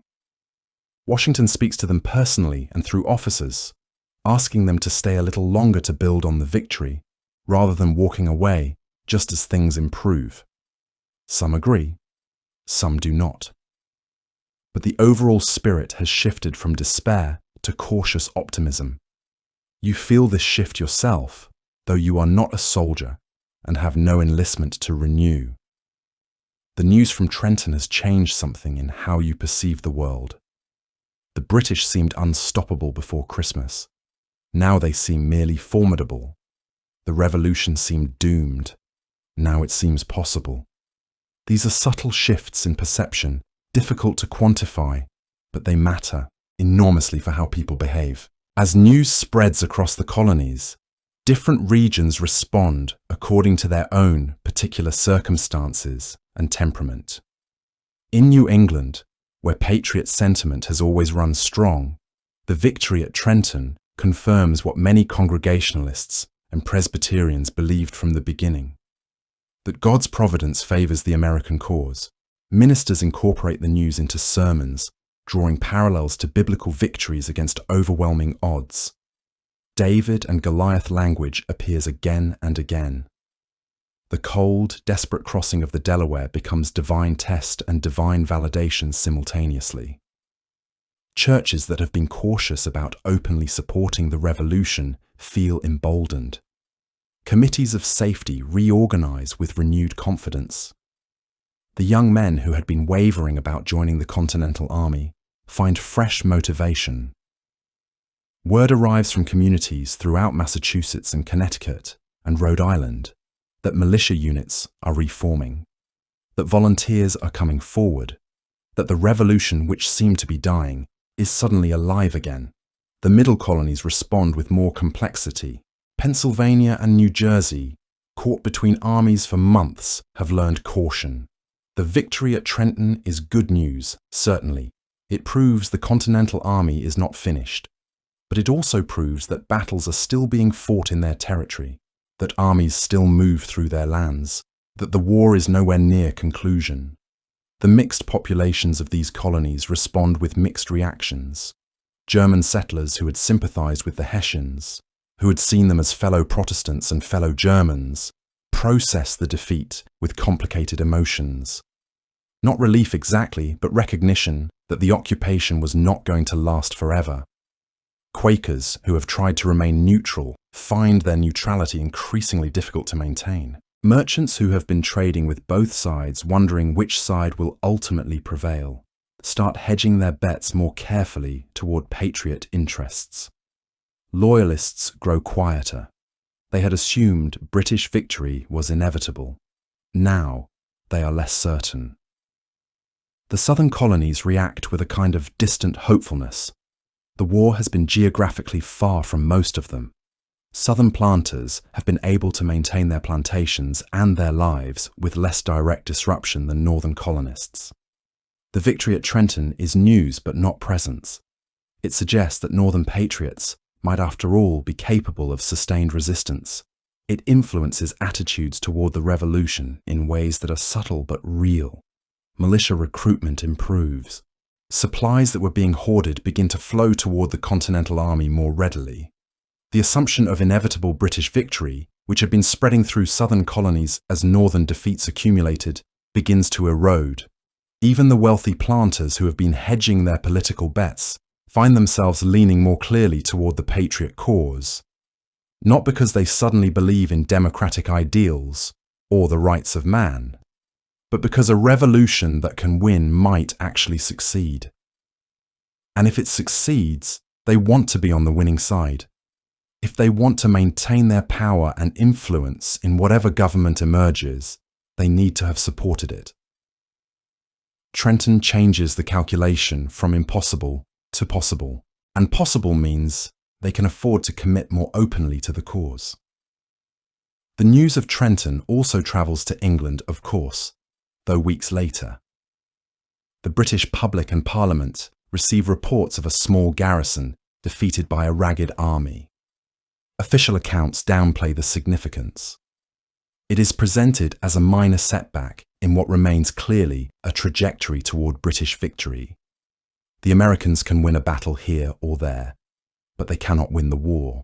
Britain's superior resources, superior organisation, superior naval power will eventually overwhelm colonial resistance, but there is concern beneath the official confidence. The operation was bold. The Americans showed tactical capability. Washington is proving to be a more formidable commander than initially estimated. The American people are showing more commitment to the cause than many British strategists had believed. The certainty of inevitable victory, which had seemed so clear in the summer and fall, is now slightly diminished. Not erased, not seriously threatened, but diminished. In the weeks following Trenton, Washington attempts another crossing. The conditions are even worse than before. Snow falls heavily, the temperature drops further, the army is smaller, with many soldiers' enlistments having expired on January 1st, yet the momentum from Trenton carries forward. Another attack on Princeton on January 3rd succeeds. The string of defeats has turned into a string of victories. The army that was dissolving is coalescing around a commander who is proving he can win. The revolution that seemed moribund is showing signs of life. Back in your settlement, the news of these continuing victories arrives in fragments. Each piece of information is processed and discussed and incorporated into the growing sense that perhaps the cause is not lost. Perhaps the Americans really can defeat the British. Perhaps independence is something that might actually happen rather than a dream that was dying in the cold. Perhaps your sacrifice, your caution, your careful survival through December means something. It contributes to something larger than just your own household's continuation. It contributes to a nation being born. The soldiers who survived Trenton and went on to Princeton and achieved another victory. The civilians who have supported them with supplies and shelter and information. The families that have held together through hardship. The communities that have maintained faith that the cause was worth the sacrifice. All of it connects. All of it matters. The Christmas that you observe in your settlement, whatever form it takes, is part of the revolution. It is not dramatic. It is not visible to historians or recorded in official accounts, but it is real. It is the home front. It is the foundation on which the military campaign rests. The reality of Christmas in the colonies in 1776 is vastly different depending on where you live and what you believe. In New England, in the towns founded by Puritans or their intellectual descendants, Christmas is either ignored or deliberately downplayed. The old laws against celebrating have been repealed, but the culture that created those laws persists. Christmas is not a holy day in these communities. It is a date on the calendar, significant perhaps for religious reasons to some, but not a reason for special observance. Church services on December 25th look the same as any other day. Worship is simple. Sermons focus on the everyday challenges of life. The day requires labor, like any other day. Children go to school. Work continues. The family eats whatever. Meal is available. There is no special food prepared. There are no decorations. There are no gifts. There is nothing to mark the day as different from any other winter day, except that some people happen to remember that December 25th is celebrated in other places and other traditions. In the middle colonies, the situation is more complicated. Communities of different religions and ethnic backgrounds live in proximity to one another. German settlements maintain the Christmas traditions they brought from Europe. Evergreen trees are brought into homes. Candles are attached to branches. Special foods are prepared according to recipes passed down through generations. Families gather. Music is played. These celebrations are not elaborate by modern standards, but they are deliberate. They mark the day as different. They preserve cultural memory and community identity. The German bakers in these communities still remember how to make the special breads, Lebkuchen and Springerle and Pfeffernuss. The names themselves carry history. The recipes were brought from grandmother's kits, hens in places like Hesse and the Palatinate. Making these cookies requires ingredients that are expensive and scarce. Fine white sugar, imported spices, honey, good flour. Yet German households manage. They save. They trade. They plan from one January to the next to accumulate what is needed. The Christmas baking in German settlements represents a kind of defiance, an assertion that culture and tradition matter, that the way things were done at home should be preserved even in this harsh new world, even in the middle of war, even when resources are scarce and the future is uncertain. Among English settlers in these regions, Christmas observance varies considerably. Anglicans might hold special services and encourage modest celebration. The prayer book provides a structure. The Church of England tradition provides authority. For these families, Christmas is legitimate. It is defensible. It is part of their heritage. Quakers ignore the day entirely on principle. They see no biblical justification for elevating any particular date. Every day is sacred. No day is more sacred than another. The idea that December 25th deserves special attention seems to them a form of idolatry. Presbyterians occupy a middle ground, recognizing the day's religious significance without the elaborate ritual that Anglicans maintain. They might gather for worship. They might share a meal. But they do so without the sense that the day requires special observation. The result is a patchwork. In some towns, Christmas looks similar to New England observance. In other towns, it looks similar to Southern traditions. In still others, German customs dominate. Mixed families celebrate according to whoever's religious tradition carries more weight in that particular household. A German woman married to an Englishman might introduce Christmas trees, while her husband insists on English traditions of wassailing and caroling, if such traditions exist, in their neighborhood. The southern colonies present a different picture entirely. Virginia and Maryland, settled primarily for economic opportunity rather than religious principle, maintained the Anglican tradition they brought from England. Christmas is celebrated. It is a holy day. It is a reason for gathering. Great houses host parties that last for days. Guests arrive from neighboring plantations. Servants work around the clock to provide food and drink. Festivities continue through the season. These celebrations represent wealth, certainly. They reflect the economic advantages that southern planters possess, but they also reflect a cultural continuity with England. The southern colonies have preserved the English Christmas tradition. They have not rejected it the way New England did. They have not questioned whether it was biblically justified. They have simply accepted it as part of the English tradition they brought with them. The absence of Christmas as a major commercial event is notable in all regions. There are no stores full of merchandise. There are no decorations manufactured specifically for the purpose. There are no gift-giving traditions that involve purchasing items from merchants. Any Christmas observance is limited to what can be produced locally and what traditions exist within families and communities. If a child receives a gift, it is something made by family members or something practical that would have been needed anyway. If a family has a special meal, it is assembled from what is stored in the cellar, what has been preserved over autumn months, what could be made from ingredients on hand. The entire commercial apparatus of Christmas, the thing that will eventually come to dominate the holiday in America, does not exist in 1776. This absence is partly due to the limitations of colonial commerce. There are no factories producing goods at scale. There are no transportation networks that would allow goods to be distributed widely. There are no advertising mechanisms that would create demand for products. Communities are largely self-sufficient. Most of what people need is produced locally. Most luxury items are imported at great expense from England and are affordable only to the wealthy. The idea of a merchant selling Christmas gifts to common people does not make sense in this context. People do not have the money to buy gifts. Merchants do not have goods available to sell.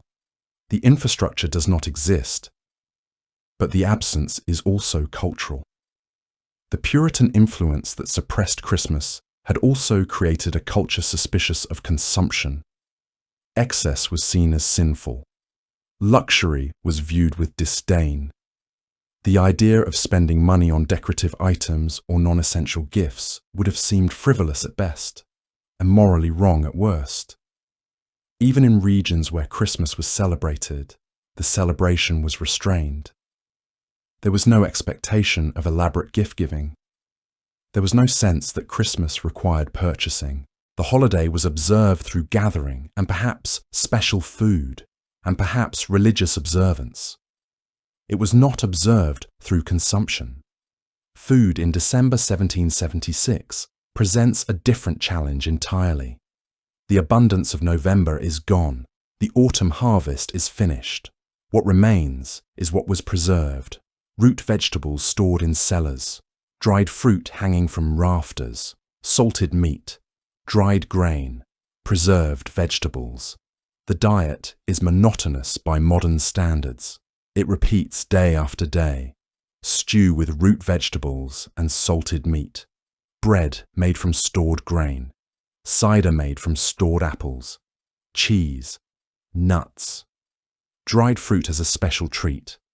This is what sustains life through winter. This is what must stretch from December through April or May, when fresh food becomes available again.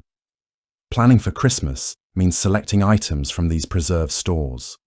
A family might decide to use some of the salted ham for Christmas dinner, might prepare beans or peas that have been stored, might combine dried fruit with other ingredients to create something slightly more festive than the daily fare.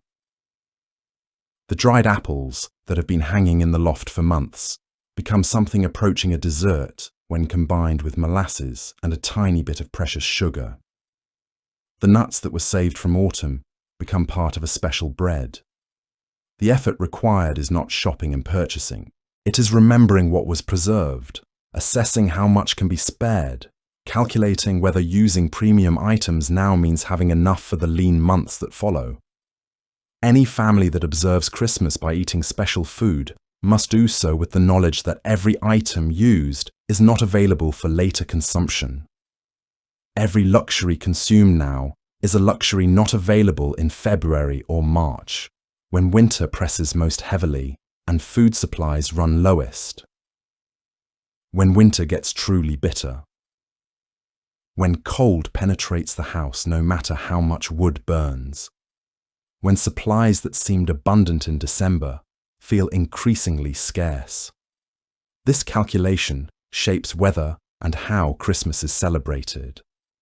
A family that believes they have adequate supplies for the winter can afford to be more generous at Christmas. A family that worries about supplies dwindling must be more careful. They might celebrate with prayer and gathering and singing, but they might not use special food. They might not deplete the stores. The Hessians in Trenton who celebrated Christmas with special food and drink understood this same calculation. They had requisitioned goods from local farms and stores. They had lived off the land they occupied. But even with the advantage of an organized military supply system and the power to requisition what they needed, their celebration was still constrained by what was locally available. They could gather German bakers to prepare special bread.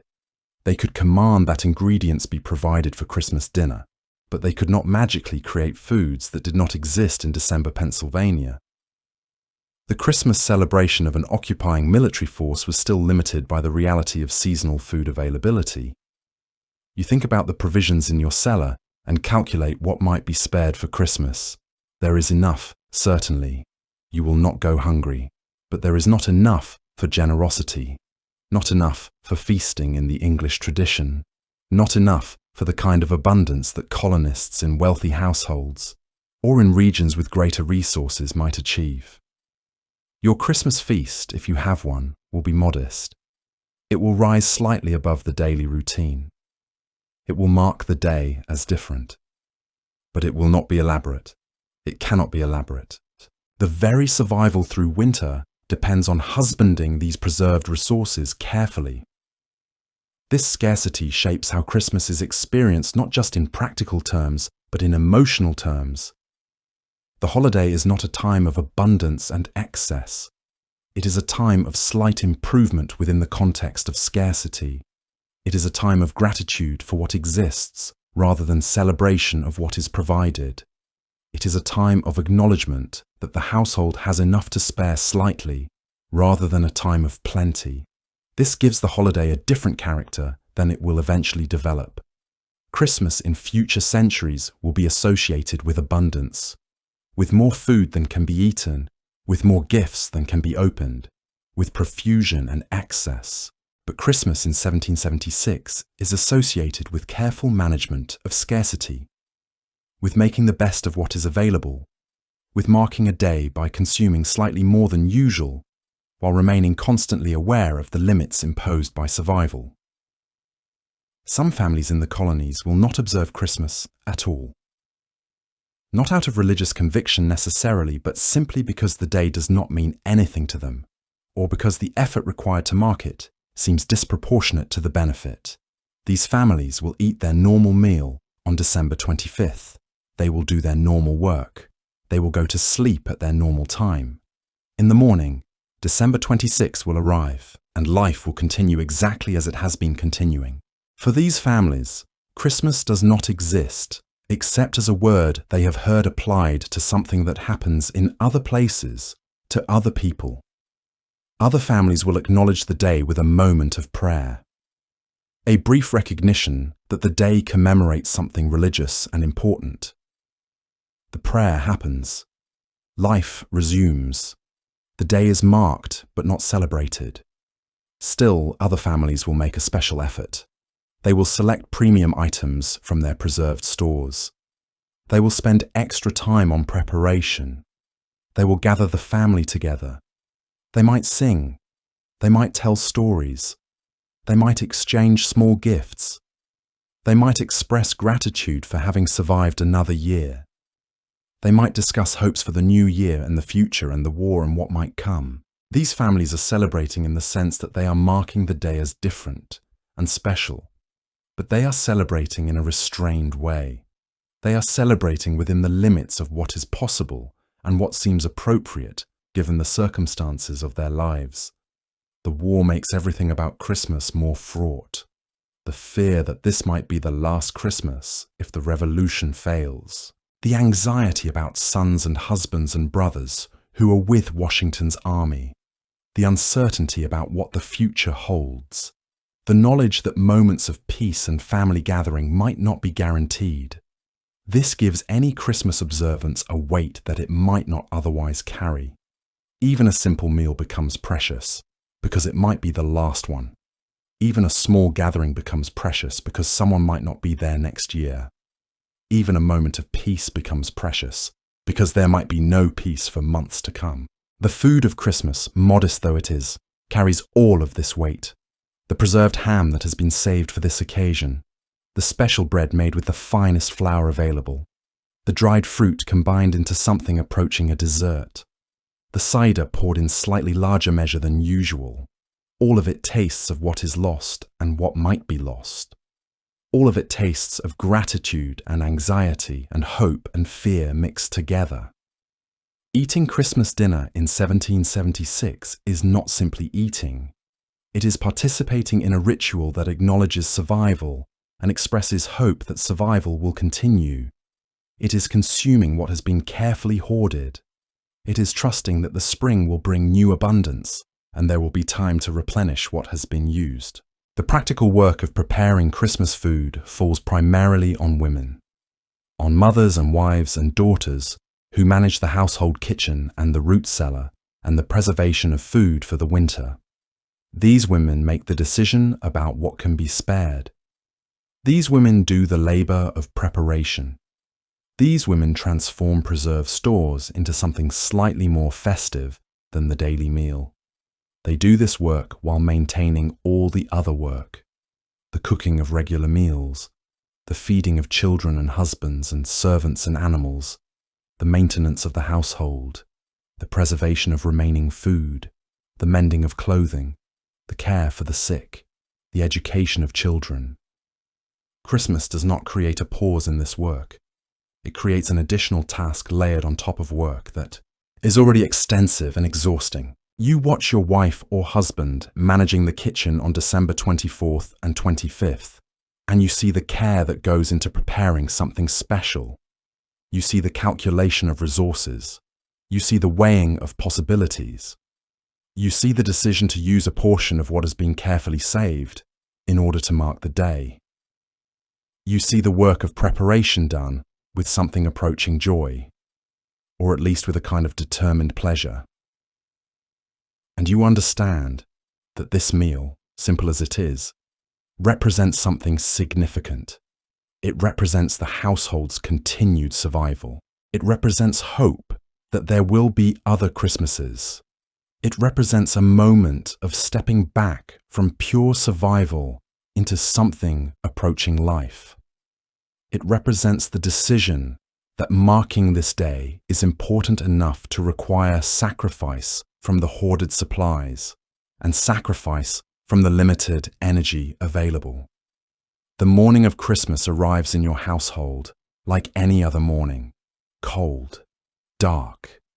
The need to rebuild the fire from coals, the need to tend animals and fetch water, the need to continue the endless work of survival. But something is different. Today is acknowledged as different. Perhaps there is a prayer. Perhaps there is a gathering of the family with slightly more intention than usual. Perhaps there is a look toward the stores in the root cellar with permission to use something good.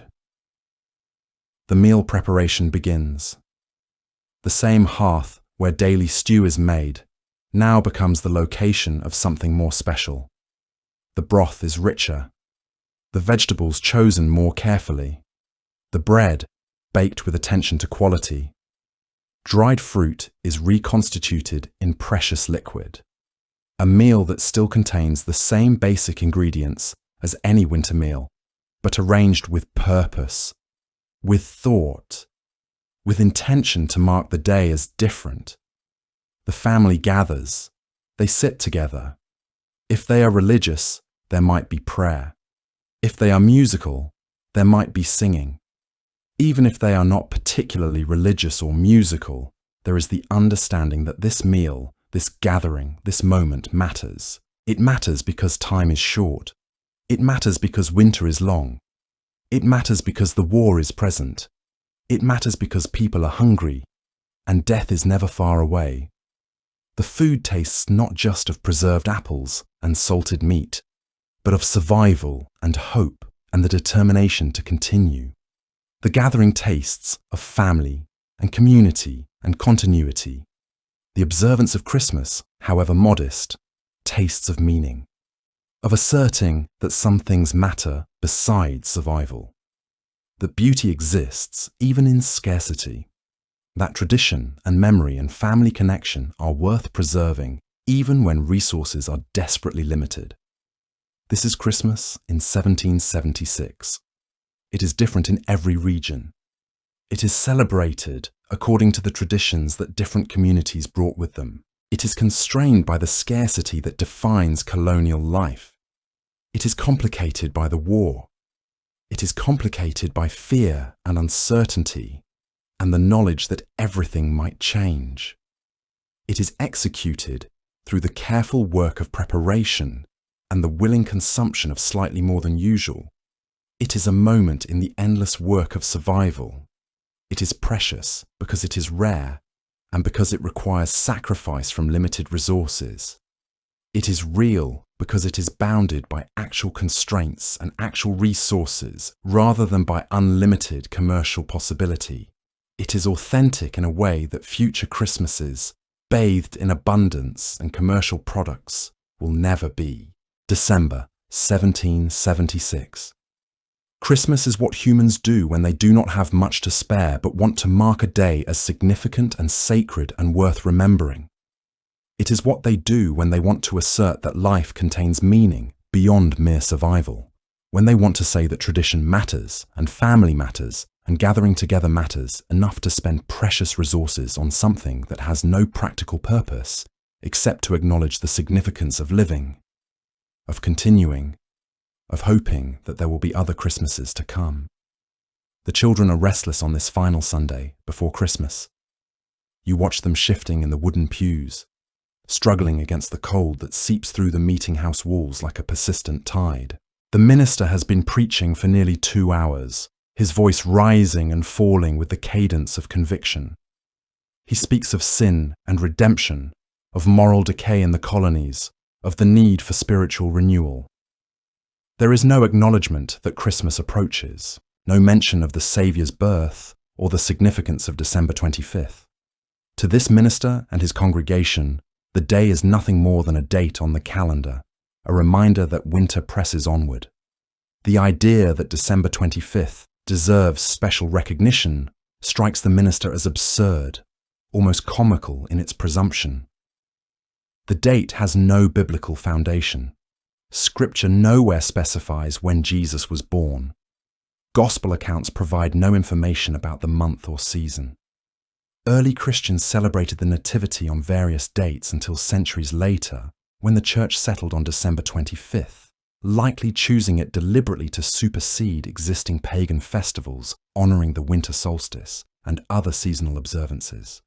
The minister's position is theologically sound, within the Reformed tradition that shaped New England. If God had wanted Christians to mark Christmas as a holy day, he would have specified the date in Scripture. He would have given his people explicit instructions the way he commanded the observance of the Sabbath. The fact that he did not suggest the holiday is a human invention, not a divine command. Such human inventions distract from the serious business of faith. They pull believers away from God's word toward human tradition. They encourage the kind of superstition that the Reformation was meant to correct. The minister has spent decades in the pulpit making these arguments. He has seen his congregation nod in agreement across generations. This consistency gives him confidence that his position represents not mere opinion but theological truth. But around the colonies, in places where different religious traditions hold sway, churches are preparing in entirely different ways. You have heard accounts from travellers about what happens in Anglican parishes in Virginia and Maryland. The prayer books brought out from storage where they rest most of the year. The vestments cleaned and pressed and prepared for use. The churches decorated with evergreen boughs gathered from the winter forest. Branches of holly and ivy and pine arranged with care. Hymns composed specifically for Christmas rehearsed by congregants who understand the holiday as sacred, as commanded by tradition if not by Scripture. And to these congregants tradition carries weight that Reformed theology refuses to grant. In some southern churches, services extend through the i.e. Christmas season, marked by solemnity and joy in equal measure. Some parishes hold special services not just on Christmas Day, but on the days following, a 12-day celebration that acknowledges the season's significance. The liturgy includes readings about the Nativity. The music includes carols that have been sung in England for centuries. The entire tone of the service differs from ordinary Sundays in ways that emphasize the importance of the occasion. The contrast between these practices and what you experience here could not be more stark. Your minister speaks of Christmas as a Catholic corruption, a remnant of the church your grandparents fled from England to escape. He frames the holiday as a temptation toward worldliness, a distraction from the serious business of faith and salvation. The congregation nods in agreement. They have been taught for generations that restraint is virtue and celebration is weakness. To celebrate Christmas too enthusiastically is to slide backward into the practices that the Reformation was meant to correct. It is to allow tradition to trump scripture. It is to accept human authority over divine revelation. Yet even here in New England, even in a congregation shaped by Puritan theology, some families maintain Christmas observances in private. You know that quiet celebrations occur behind closed doors. A family gathers, a prayer is spoken, a slightly better meal is consumed. Perhaps a father reads from the gospel accounts of Christ's birth. Perhaps a mother prepares a special bread using ingredients she has hoarded. Perhaps small gifts are exchanged, practical items that would be needed anyway, but are wrapped and presented as tokens of affection. But it is done quietly, cautiously, aware that others might judge. The Puritan legal ban on Christmas was lifted more than a century ago in most colonies, but the cultural prohibition persists stubbornly. A person who celebrates openly risks being seen as superstitious, ungodly, insufficiently committed to the Reformed faith. The pressure of community opinion is powerful. It shapes behavior even more effectively than law. So, Christmas in New England happens as a kind of secret, acknowledged only among trusted family members who share the tendency toward Catholic sentiment, or who maintain connections to English traditions they were reluctant to abandon. This divided religious landscape shapes how Americans experience Christmas even as the war rages around them. In German settlements throughout Pennsylvania, Christmas celebrations continue with enthusiasm regardless of what Puritan neighbors think. The trees brought indoors, the candles attached to branches, the carols sung in German, the special foods prepared according to recipes that taste like home to families far from home. These communities understand Christmas as reconciling faith with joy, piety with celebration. Their ministers preach about the Nativity not as a temptation, but as the central event of Christian history worthy of joyful observance. Their services include music and decoration and the kind of festive solemnity that would alarm your New England minister, but that would seem perfectly natural to Anglicans and Catholics and many German Protestants. The Christmas season in German communities extends through the 12 days, incorporating both religious observance and social gathering. Families visit one another, special foods are shared. The sense that December is a season set apart from ordinary time is acknowledged openly. In Southern churches, Christmas approaches as the climax of a spiritual and social season. The plantation parishes prepare their congregations for a holiday that will involve both worship and hospitality. The reading of scripture about the Nativity from the prayer book services. The singing of familiar Christmas hymns that have been sung in England for generations. But also the opening of great houses to neighbours and extended family. The gathering of enslaved people for whatever religious observance would be provided. The entire season marked as sacred time in ways that Northern Puritanism strenuously resisted. Christmas in the South is about continuity with English tradition. It is about the assertion that even in this frontier society, English ways will be maintained. That civility and culture and religious tradition will persist. The plantation Christmas sends a message about social order, about hierarchy, about the fact that some people have the leisure and resources to celebrate properly while others work to make that celebration possible. The propaganda battle surrounding Christmas is something you become increasingly aware of as December progresses. The British occupation of New Jersey has created an atmosphere where Christmas itself becomes a political statement. British officers celebrate Christmas with enthusiasm, demonstrating their confidence in victory and their cultural superiority. They host balls and elaborate dinners. They maintain the traditions of English Christmas, even in the midst of military campaign. They commission musicians to provide entertainment. They arrange for proper provisions to be shipped from occupied cities. They maintain the customs and ceremonies of English society in the very face of rebellion. This sends a message to occupied colonists. We are civilized. We maintain our customs even in war. We are here to bring order and proper English ways to this rough frontier.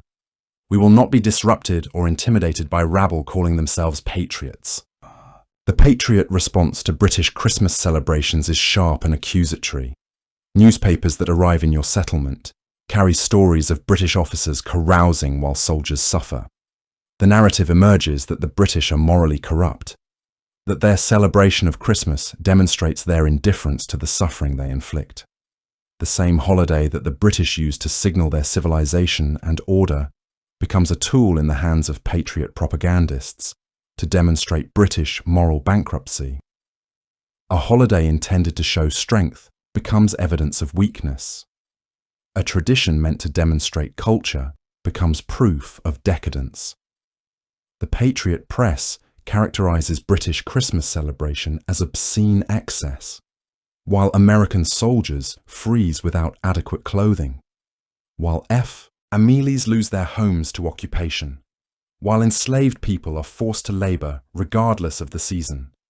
The British light their candles and dance their dances and congratulate themselves on their superiority. This propaganda finds purchase because it contains truth alongside exaggeration. British officers are indeed comfortable in their winter quarters. Hessian soldiers are indeed celebrating Christmas in ways that American soldiers cannot afford. The inequity is real, even if the narratives about it are simplified and sharpened for propagandistic effect. The British message about civilization is undercut by the reality of occupation. The patriot message about virtue through sacrifice resonates because people recognize elements of actual experience in the narrative. Washington understands this propaganda battle intuitively, whether or not he consciously articulates his understanding. His crossing of the Delaware on Christmas night is timed not just for military advantage, but for symbolic impact. Whether the crossing was actually planned to occur precisely on Christmas night, or whether historical memory has compressed timing in service of narrative, remains debated by historians, and probably will never be resolved with complete certainty. The records are ambiguous. The memories are selective. What matters is the story that develops in the aftermath, the narrative that emerges from fragments of fact and shreds of testimony combined with what people want to believe. The contrast becomes impossible to ignore once the newspapers begin carrying accounts. Weeks, the British officers celebrate Christmas in comfort and confidence. American soldiers march through ice and cold toward battle. While Hessian soldiers drink and gamble on Christmas Eve, secure in the belief that no army would be foolish enough to move in such weather, American soldiers suffer and sacrifice. They are freezing. They are hungry. Many will die not in battle but from exposure, but they continue because the cause is just, because they understand what is at stake, because Christmas itself has become a symbol of the different moral choices available. The British choose comfort. The Americans choose courage. The difference is made visible in the contrast of Christmas celebrations on opposite sides of the Delaware River. The battle that follows at Trenton becomes a religious drama, a demonstration of providence, favoring the patriot cause. The victory on December 26th carries weight beyond military significance. It proves that Americans are willing to sacrifice on the most sacred Christian holiday for the cause of independence. It demonstrates that the revolution is not just a political movement, but a moral enterprise worthy of sacrifice. The God-fearing are on the American side. The mercenaries and the comfortable occupiers are on the other side. The religious dimension becomes inseparable from the political message. The religious dimension of this propaganda is significant and carefully calculated. Ministers throughout the colonies begin to preach about Trenton as a sign of divine favor even before complete information arrives. They extrapolate from fragments of news to create theological narratives that make sense of events through religious frameworks. The victory becomes evidence that God supports the American cause. The fact that it occurred during the Christmas season adds another layer of meaning that preachers seize upon eagerly. Providence has demonstrated its favor at the moment of Christ's celebration. The symbolism is too perfect to be coincidental. The American soldiers have shown the virtue that Christ exemplified through their suffering and sacrifice. The British and their Hessian allies have shown moral corruption through their comfort and confidence. The patriot cause and Christian faith become intertwined in sermons and public discourse in ways that strengthen both. Ministers who had been cautious about supporting the revolution now find theological language to express clear support. Those who had been ambivalent find certainty. The crossing and battle become proof that the American cause is sanctioned by heaven. God is on the side of the patriots. The victory demonstrates his will. The soldiers who crossed the river were instruments of divine purpose. Yet, even as this propaganda narrative develops, the reality remains more complicated than the stories allow. Many soldiers who participated in the crossing were frozen, hungry, desperate, barely capable of coherent thought, much less heroic action. Some died of exposure before the battle even began, their bodies discovered days later in the snow. The victory was narrow and dependent heavily on enemy overconfidence and bad weather. If the Hessians had been more alert, if the crossing had failed, if American forces had been detected in advance by patrols that surely should have discovered them, the outcome would have been catastrophe. The soldiers would have been slaughtered on the ice or drowned in the river. Washington's gamble would be remembered as the height of recklessness. But these inconvenient truths are smoothed away in the narratives that develop in the weeks and months following the battle. The story becomes simpler, cleaner, more serviceable for propaganda purposes. The uncomfortable details about how close the operation came to disaster disappear. The failures are forgotten in favor of the victory. Americans willing to sacrifice everything versus comfortable British and their mercenary allies.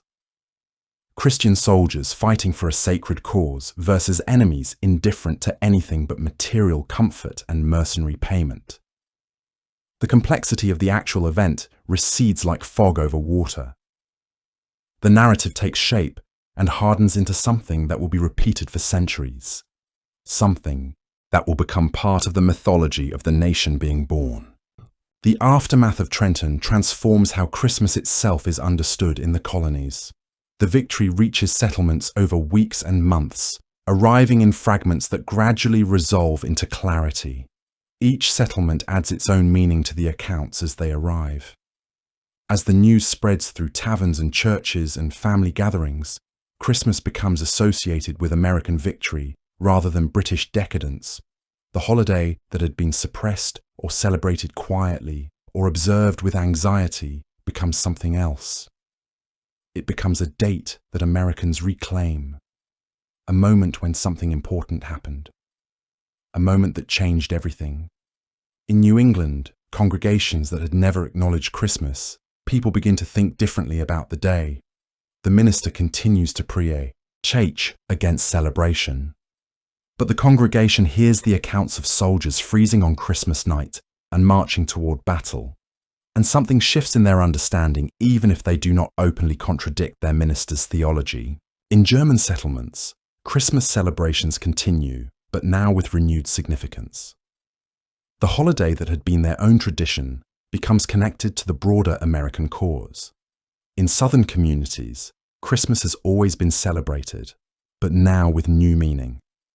The victory becomes part of the Christmas narrative, the holiday that the Puritans had outlawed, that New England congregations had refused to acknowledge, that communities had divided over, suddenly becomes unified by the fact that American soldiers crossed a river on Christmas night and won a battle. Suddenly, all these divided communities share something.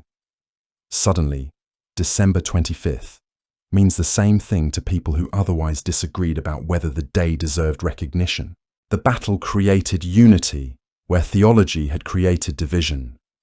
You think about how this single battle alters the meaning of Christmas in the colonies. Before Trenton, Christmas was contested territory. Different communities practiced it differently, or refused to practice it at all. Arguments about whether to observe the day were arguments about religious principle and cultural identity. They divided families and communities. After Trenton, Christmas becomes nationalized in a way that even these divided communities can understand. It becomes American. It becomes the holiday when America won its first clear victory. The propaganda battle has been won not by either side articulating a coherent vision of Christmas, but by events themselves providing a narrative that says America can win, that America has won, that the impossible is possible, that Christmas will be remembered not as the day that the British caroused in confidence, but as the day that American soldiers fought and triumphed. In the memory that emerges over subsequent weeks and months, Christmas 1776 becomes the moment when the revolution was saved. The crossing, the march, the battle, the victory, all of it framed as a Christmas miracle. Divine providence operating through human courage and determination. The holiday transformed from something contested into something shared. Communities that disagreed fiercely about whether Christmas should be celebrated could agree on celebrating the fact that Washington crossed the Delaware on Christmas night. That alone created a Christmas tradition, unlike anything that had existed before. A tradition rooted not in religious theology or European memory, but in American military victory. A tradition that said this day belongs to America now. This day is ours. We will remember it not as the birth of Christ, but as the birth of a nation's hope. Ministers begin to preach about Trenton as evidence of divine favor. The timing of the victory during Christmas becomes proof that God sides with the American cause. The sacrifice of soldiers becomes a kind of secular crucifixion, redemption through suffering and death. The holiday that theologians argued about becomes a vehicle for expressing the revolutionary cause, not through formal doctrine, but through narrative. Through the story of soldiers marching through winter, through the image of a general leading desperate men across ice toward impossible victory. These images embedded themselves in the American consciousness at the moment of their creation. The newspapers that carried the accounts knew they were preserving something significant. The ministers who preached about Trenton understood they were creating theology from history.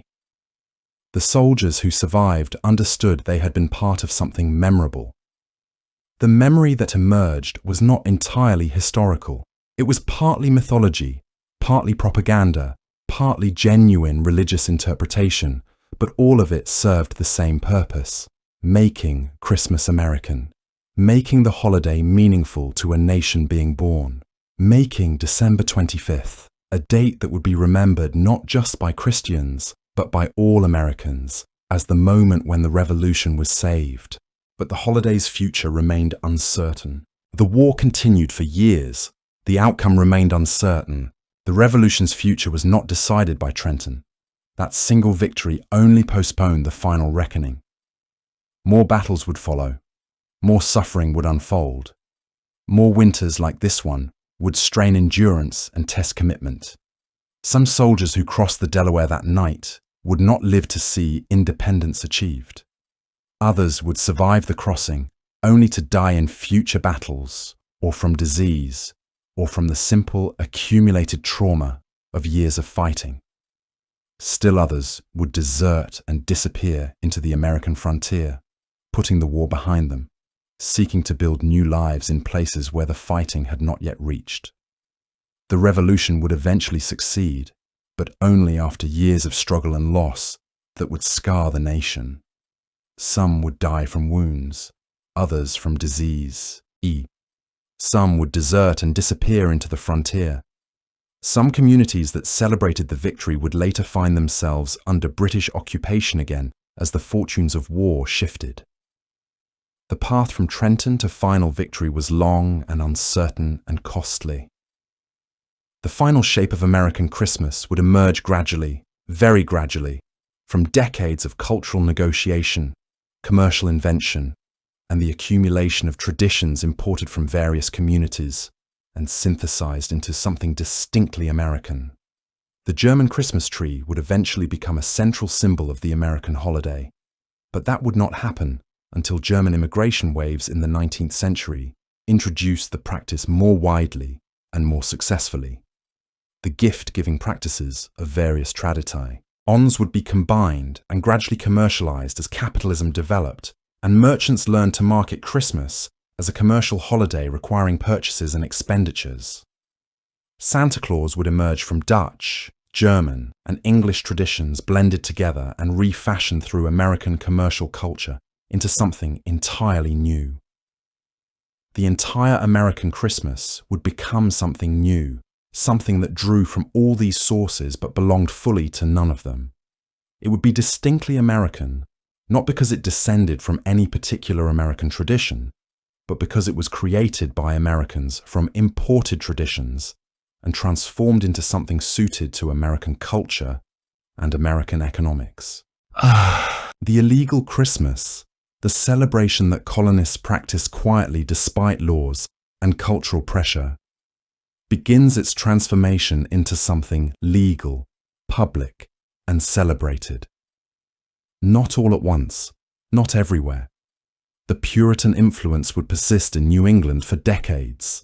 Some congregations would continue refusing to acknowledge the holiday well into the 19th century. But the momentum has shifted. The fact that a great general chose to cross a river on Christmas night, that a battle was won, that a revolution was saved, all because something significant happened on December 25th, begins to make that date matter in new ways. Future generations will not understand what it meant to live under a legal ban on Christmas. They will not know the shame that accompanied quiet célébration, or ration. They will not experience the anxiety about whether observing the holiday marked you as insufficiently patriotic or too Catholic in your sensibilities.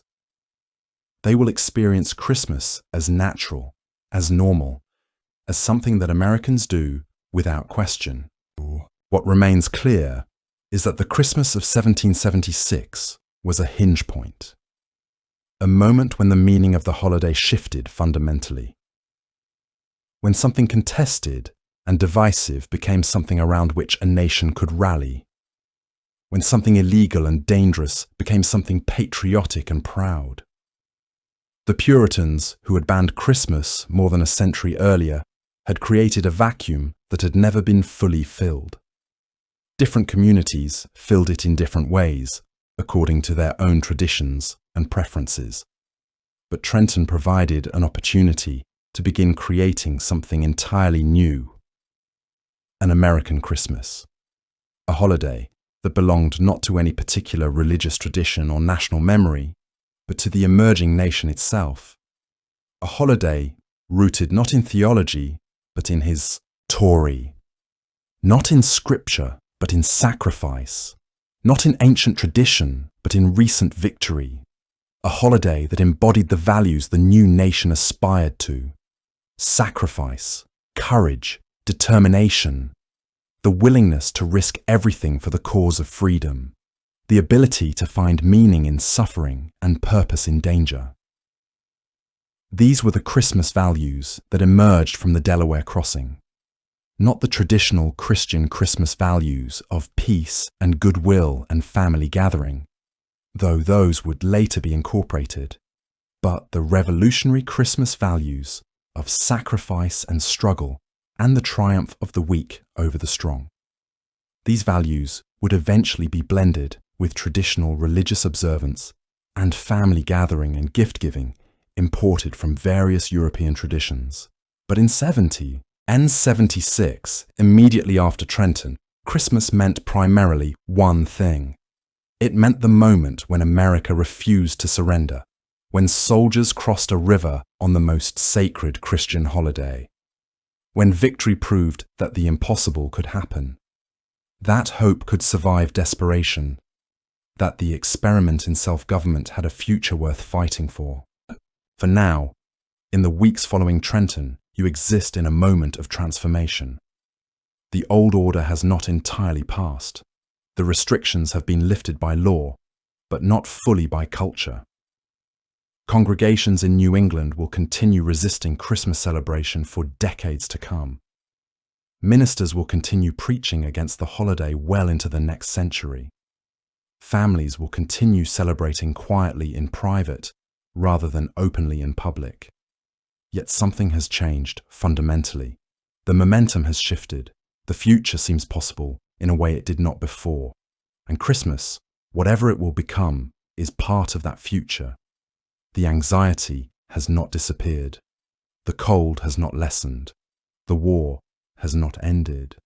But something in how people speak about the holiday has shifted. Where there was ambiguity, there is now possibility. Where there was suppression by Puritan heritage, there is now openness to observance. Where there was shame, there is now pride. The victory has created space for Christmas to exist in America in new ways. Ways that do not require rejecting the Puritan past, but that do not remain imprisoned by it either. Ways that honor different traditions while sharing in a common American narrative. Ways that allow the German merchant and the Southern planter and the New England farmer to understand themselves as part of the same nation, even when they disagree about the meaning of December 25th. The fire crackles in your hearth. The war continues in New Jersey and beyond. And somewhere in a Philadelphia tavern, a printer is setting type for a newspaper that will carry the story of Trenton to distant settlements throughout the colonies. The press runs through the night. Ink is applied. Copies are folded and prepared for delivery by horseback, by boat, by any means available in the winter season. Some copies will travel north through New Jersey and New York. Some will journey south toward Virginia and the Carolinas. Some will be shipped by boat along the coast. Each settlement that receives the news will add its own meaning to the account. Each community will understand the victory through its own lens, shaped by its own experiences and traditions and prejudices. But all of them will. I'll understand that something significant happened. That something important was accomplished on a December night when soldiers crossed a river. That America was born not in the summer of 1776, when the Declaration was signed, but on a winter night when soldiers crossed a frozen river on Christmas, when history changed direction, when the impossible became real. You have lived through a Christmas unlike any that came before. A Christmas defined by war and cold and the terrible knowledge that events were unfolding that would determine whether the experiment in self-government would survive or die. A Christmas that became not a time of peace and celebration, but a time of sacrifice and determination. A Christmas that, in its outcome, transformed the meaning of the entire holiday forever. You have witnessed history. You have lived through a moment when one battle, fought on a sacred Christian holiday, altered the trajectory of nations and generations, when military victory and religious meaning became inseparable, when a holiday that was illegal and shameful became patriotic and proud, when the crosses and conflicts about Christmas observance that had divided American communities suddenly resolved into common understanding. Whatever Christmas becomes in the future, whatever traditions emerge as generations pass, and memories settle and new stories layer atop old ones, December 1776 will remain the hinge point, the moment when Christmas in America changed forever, the moment when a suppressed holiday became a patriotic one, the moment when a general's audacious gamble on Christmas night transformed not just a revolution, but the meaning of a holiday itself. The moment when Christians from different traditions could find common ground in the narrative of sacrifice and victory. You do not know the future. You do not know whether the revolution will succeed or fail. You do not know what America will become or whether it will survive, or be crushed beneath the weight of British power. You do not know whether the promises of independence will be kept or betrayed, but you know that Christmas will never be the same. And in knowing that, in living through that transformation, you become part of the mythology that future Americans will inherit. You become part of the story of a nation being born, not in comfort or certainty, but in sacrifice and ice and winter darkness, and the determination to create something new in the world. The generations that follow will not fully understand what it meant to live in a time when Christmas was illegal, when celebrating the holiday openly could damage your standing in your community, when Puritan theology suppressed a holiday that other Christian traditions honored. They will not comprehend the fear that accompanied quiet observance, the shame that came with wanting to mark a day that your church explicitly forbade.